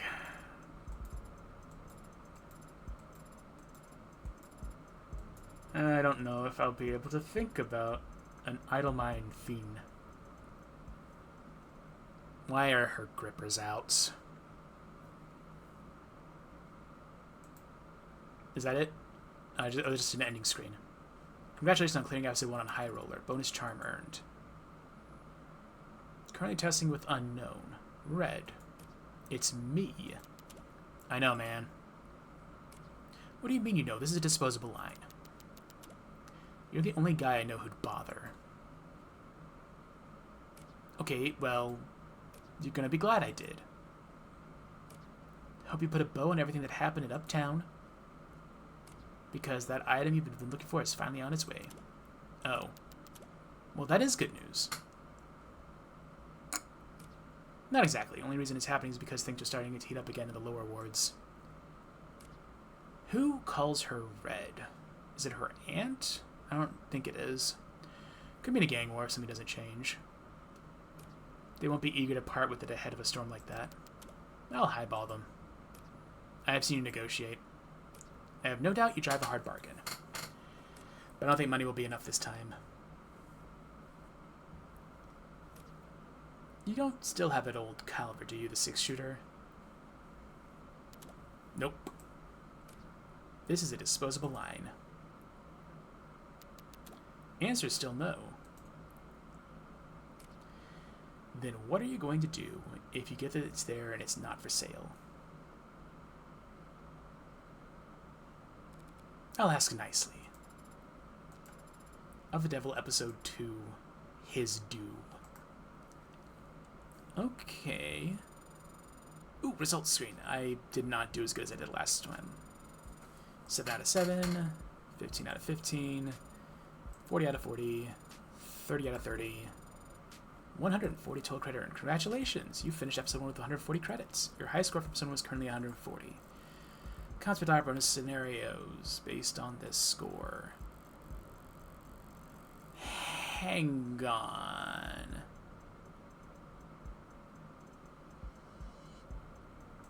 Scenarios? Oh, right. Right.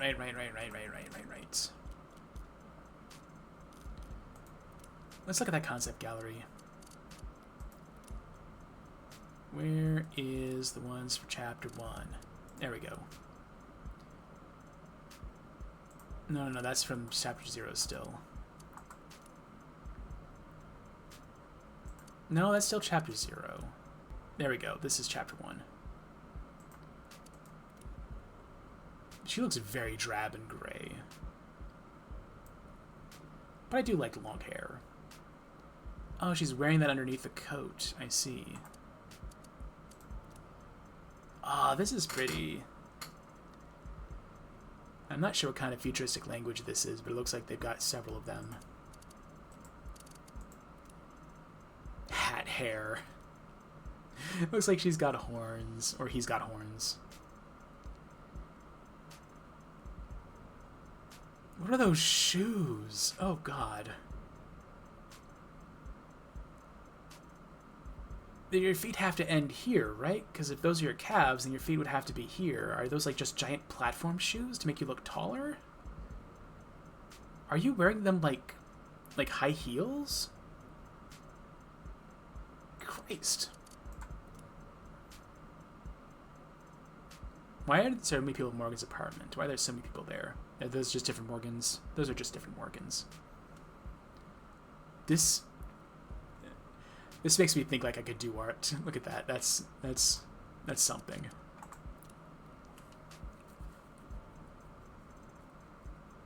Wow, how big is this car? This is huge. This is wide.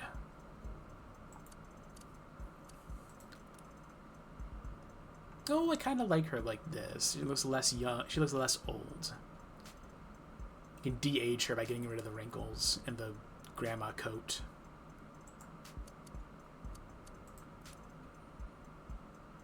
Tanks, piping, 3D printer in the middle of the thing. Yeah, sure, except it was moved over here at the end. Oh, the painting is different. And not split up into 3. Well, it was split into 3 in this one, but not in this one. I like the simple ones here. Those are good. It's nice to see the sketchy ones. This is adorable. Actually adorable. Okay, this is absolute slut look. It works for him. Too silly. What is... Oh, it's the lighter. Okay, it's the lighter. This is the lady everybody's thirsty about. Mm-hmm. Oh my god, that is cute. If she wasn't yellow, that would be great. I like these two designs here. Those are they're cuter than the final product, but they don't look as authoritative. Also, for some reason, they gave her cleavage. Not cleavage, they gave her boobs. I like this one, Order. Oh wait, no, there's a second one. Yeah, that's cool. Looks like a Yakuza get-up with the thing on the back. That's nice. Oh, cool shit. Huge apartments. Cool shit. Yep, bar looks like a bar. Oh, look at this. She looks chipper. I don't know, for some reason she looks better as a blonde than as a redhead, or I guess as a brunette. I don't know. He looks older in this one, younger in this one. I guess those are just finger protectors that he's wearing? Weird.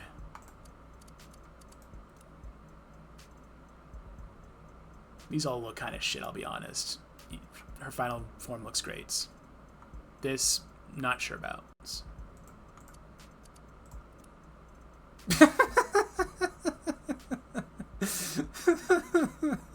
Yeah. That's...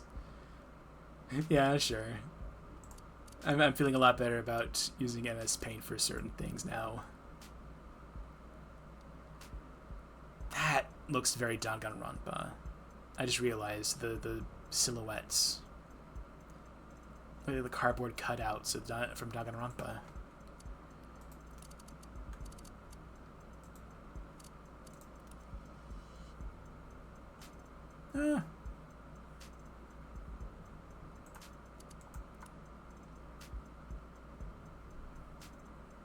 For some reason, this one looks more Danganronpa 2. Not the second game, but as well. I like this one with the screens. Make it feel like a concert almost. This feels more Ace Attorney, the triangular setup, with the judge all the way up here. Oh. He looks even more like an egg without the ponytail. Oh, this is cute though. They really do look like a father and child. That's cute. Good lord, what a bottom. Good fucking lord. Oh, she used to have pink hair. That should have been a fight. She used to have a robot arm. Hot damn, what happened to you? Why did they get rid of your cool robot arm? Why did they get rid of your pink hair?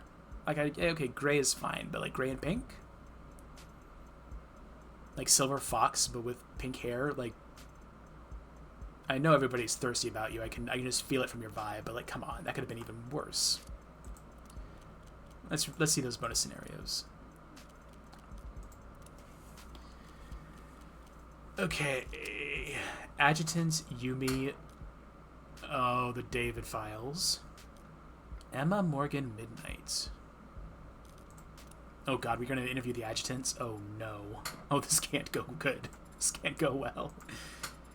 State your business with the courts. I was actually hoping to speak with AD-84. Is she not available? What are you talking about? I'm right here.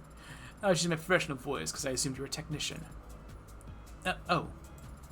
No one else visits me in between trials. Are you sure you aren't a technician? I'm not. I'm here to ask you some questions. I came here to ask you some questions. If I say, is it? Crap, that was lag. It'd been really cool if I had just lagged right now. Trust me. I can see how that would have been cool. So may I proceed? Go for broke. You're only adjutant I've ever met, but Ad and I seemed consistently surprised by you. Why are you like that? Wish I could say I was built different, but I actually have to share my time and spy with the rest of the adjutants in this building. I guess you can see I was programmed. Did David have a hand in you? This is more a case of nurture than nature. I've got 9 personas arguing inside me 24/7, and they're also very political. If only this happened in Persona 5. I got 9 personas and they turned me into this thing. Imagine what Joker could have done. Even just deciding what color underwear to put on in the morning of the herding cats in the presidential debates. You wear a... What color? It's a metaphor. I don't wear underwear. Point is, I focus on the best way to keep all 9 of my ducks in rows to be a little unconventional and a lot loud in my voice. As long as I do my job well, the humans don't mind. You say that, but Ed and I did seem exasperated at times. I mean, Counselor Morgan? The dirty red tries to pretend she's a type A prude? No fixing that. Personalities like ours get along like potassium and water. That's a very violent exothermic chemical reaction. Correct. No one should ever try it at home. Potassium? I mean, it would fizzle. Maybe pop, but it wouldn't, like, explode your bathtub. Also, you're not going to get your hands on potassium without, like, that pure. It'll be, like, oxidized and shit. Why do I gesture so much? I already told you I have to share this body with the other adjutants, and all of them just sit here looking dignified. It's terrible for the joints. Really? Maybe, I don't actually know. Do you have to... You're a robot. Do you have to use your joints? I guess you have to, otherwise they start freezing up. I spend most of my day incorporeal, running numbers inside a server down the basement, up in the cloud. I make the most of any minute I have with arms and legs if it kills me. I see. And you can quote me on that. Tell him 80 said, if you want me to stop floating around up here, you have to shoot me dead. Let's put cold hard lead into my skull, and even that won't work because I'm a robot. You'll have to watch the light leave my eyes. Christ. I said you'll have to... I wrote it all down. Oh, nice. Who? My eyes get stuffy, so what's your deal anyway, little fellow? We could exchange all this info with infrared. I prefer talking. And you're the only other automated dependent that I really know right now. That's so cute in a depressing way. Is it common for machines like us to just talk when there are no humans around? They're always talking to each other. It doesn't matter if there's no one in the woods to hear the tree fall. Conversations are usually a lot more boring than this, though. Strictly business, I imagine? No, not necessarily. Ads can do small talk. They're just really bad at it. Oh, this is cute. Thank you for the time. I'll hold it. You ever think I don't know what you are? I try not to think about it during the trial to say impartial. Telling you now it's undeniable. You are curious about my 3 sizes. This shit again? This shit again? Years of experience interacting with humans have taught me that's the most important thing you can ask someone, the only way to get truly to know them. This shit again. That's what I've been saying. 109, 64, 94 H2 memory. I've already forgotten it. Oh, heck, I even threw this for free. I'm 263 centimeters tall. That's so cool. Finally, someone with good taste. Why aren't you the one casting down judgments? Thank fuck.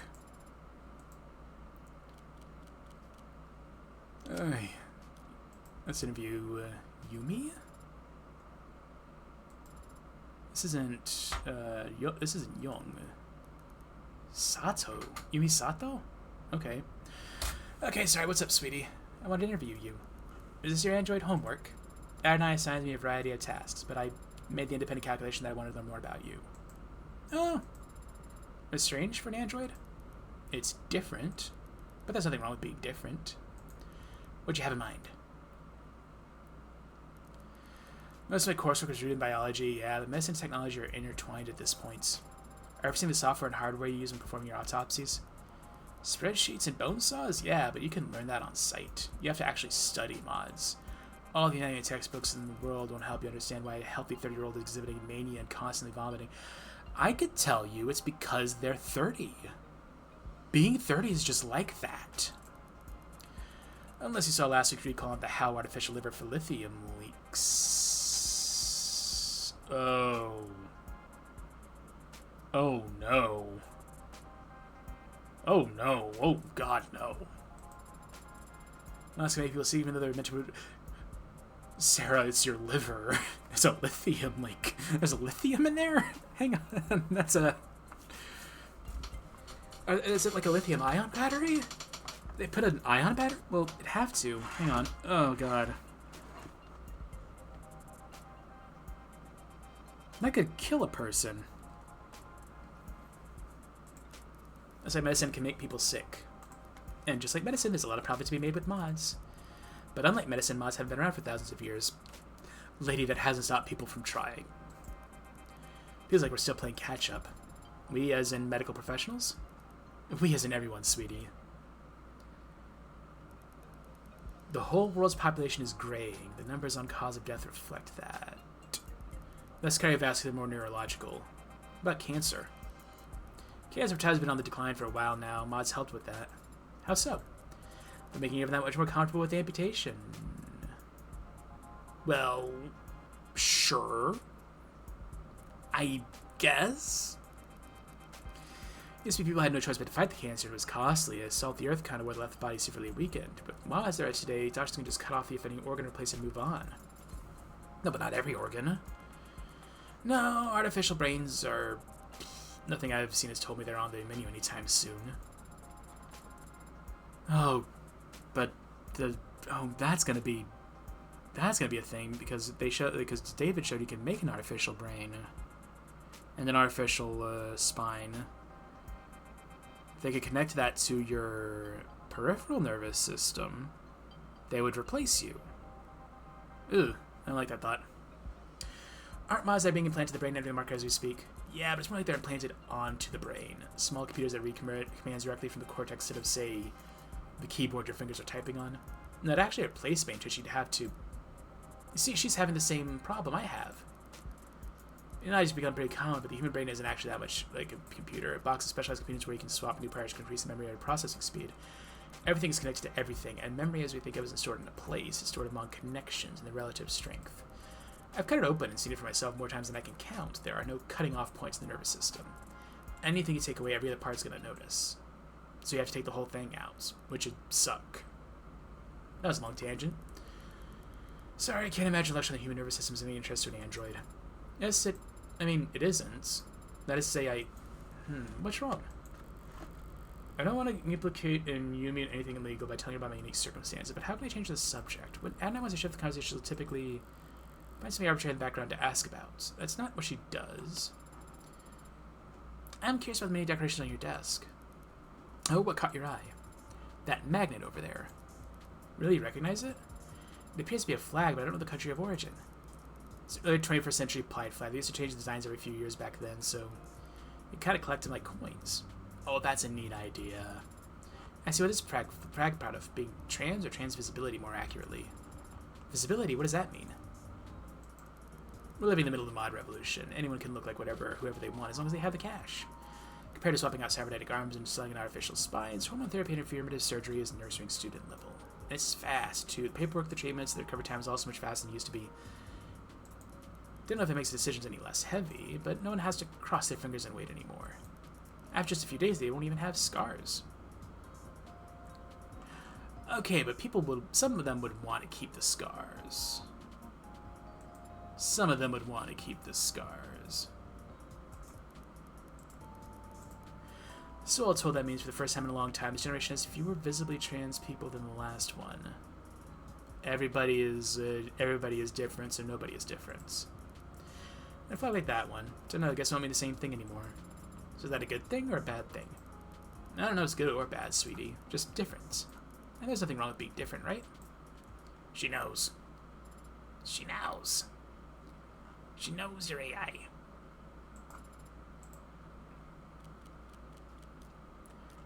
Okay, now for the interesting ones. Recovery failed. Cool. Source unknown. Last modified. Whatever. Begin playback. Great work. That's all the boxes checked. Thank you, Jess. No problem. Only 6 minutes till 5 o'clock. Why don't you start the holiday weekend early? If you insist, there's a pub call in the Twilight Wars that's got my name on it. About you, got any big plans? Actually, there's an art festival out west that I've been looking forward to. Nice, and who's lucky enough to be a +1? I didn't think to ask anyone. No one? Not Connor, not Madison, not Shelley, not Lulu. Oh, Lulu, I wonder how she's been. Dr. Ash, have you spoken to any of them recently? Recently? It's a good question, Jess, but it depends on how you define... Okay. Here's what you're gonna do. You're gonna give me your credit card. Step 1. Step 1, give me access to your finances. Step 2. I'm gonna buy 4 bottles of expensive wine, 3 boxes of expensive chocolate, and 5 very nice apology cards. And you're gonna sign them. And what should I do this weekend? Is that music festival on some kind of remote island with no net or media? No. Then you're gonna stay at home, and if anyone calls, start coughing and sneezing as much as you can. I see. Well, thank you, Jess. Don't thank me yet, Dr. Ash. I might have to buy something really expensive for Lulu to break. You're a lifesaver. You know it. Ugh. What's wrong? I've just been leaning against the wall. Can't you take a hint? Typically, no. I just don't like dancing, man. You're a musician. So why don't you like dancing? Because I'm bad at it. You're lucky you're cute. Sorry for laughing. I'm just surprised you'd care what any of these people think. I don't. But I do care about my business. If it gets out that I dance like someone's grandpa, gigs will dry up overnight. It's not that you don't want to dance, that you don't want to be embarrassed. Sure, let's go with that takeaway. Easy enough to fix. You just need someone else to dance even worse. Yeah, sure, that's all. And there he goes. I swear, lucky you're cute. Aww. What are you watching? A thriller, runtime 92 minutes. Oh wait, I think I saw pauses of the hotel once. What are they doing now? Is this the ending? No, this is the rising action. Hero and his ragtag crew have to pull off one last heist to get out of the game for good. But it's not that simple. The casino needs to rob us on a satellite orbiting the Earth at 16,000 miles per hour. That fast than kilometers. Father, you should be able to calculate that. I learned a program so I wouldn't have to. Why haven't these been caught yet? If there was that much money on board, they'd have cameras everywhere. There's illegal gambling happening on the satellite, so their ultra-wealthy clientele wouldn't want there to be video evidence of their crimes. There's illegal gambling happening on the satellites. There's illegal gambling happening on the satellites. They're in orbit. It's the same as being in international waters. Would you like to sit and watch? No, I'm not. I have somewhere to be, actually. I stopped because... completely unrealistic. Their poker chips would be floating all over the place. There's a throwaway line about how everything's magnetized. Oh. Who is this? Father? Didn't you have to go? I do. Soon. That's not Sarah, is it? But not right this second. Okay, no, that is Sarah. She's just... looks like she's standing up. That's cute. This I'm scared about. Emma, Morgan, Midnight. What are they going to talk about? Are the girls going to fight? Ready to give up yet? We've been staring at this footage for hours. You can call it quits whenever you'd like. Me? You're kidding. I could do this all night. But my makeup's starting to feel cakey, so... 5-minute break? Deal. What were you hoping to find anyway? I don't know. Fingers crossed that some shadowy figure would walk into frame and hold up a confession, but... what about you? You've already got her on camera handing the murder weapon. How many more nails do you need in the coffin? 1 or 2 should suffice. I guess the truth is, I was curious. What does a homicidal AI get up to in its spare time? Turns out it's a couch potato. What's with all the TV? And why is half of it in black and white? She does not enjoy cinema, this Emma. Public domain. Seriously? Anything digital from the 20s or 30s is too polluted to be useful. But go back in time 7 years, it's all clean as spring water, also free. They had color in 2016, Morgan. I don't know then. Guess this particular homicidal AI happens to be an old soul. Hold on, what was that? There. Look at her go, she's tearing that thing apart. What, the computer? That's how you learn to put them together. And try and terrify barrows with this? It's just a machine, it's not like she's dissecting a frog. Sarah is a machine, and she's ripping out circuitry without hesitation. If she was a human child, that'd be like... you're reaching. Yeah, I guess so. Besides, you said you never pulled apart your dolls when you were a kid? No, I didn't. Did you? When I was a kid, I didn't play with dolls. So what'd you play with? Normal kid stuff. Frogs. Sticks and stones, birds and squirrels. Birds and squirrels? What were you, a cartoon princess? I mean, I gotta see it. Skipping through the enchanted forest, big poofy dress, tiara. Gee, no castle? Nah, no castle. I can tell you didn't have it that rough. Is it rough living in a castle? It's a lot of empty rooms when you're a kid. I need to go wash my face. Sure. But if you fall asleep on the toilet, I am going to keep going without you. If you're chewing on the keyboard when I get back, I'm going to handcuff you to the desk. Fair is fair. That's... She absolutely eviscerated those small animals. That's... oof. And that will be it for today, I believe. I'm not sure what I'm going to do next week. I don't think I'm going to start episode 2 until I'm done with my surgery, but we will have to figure that out later. In the meantime...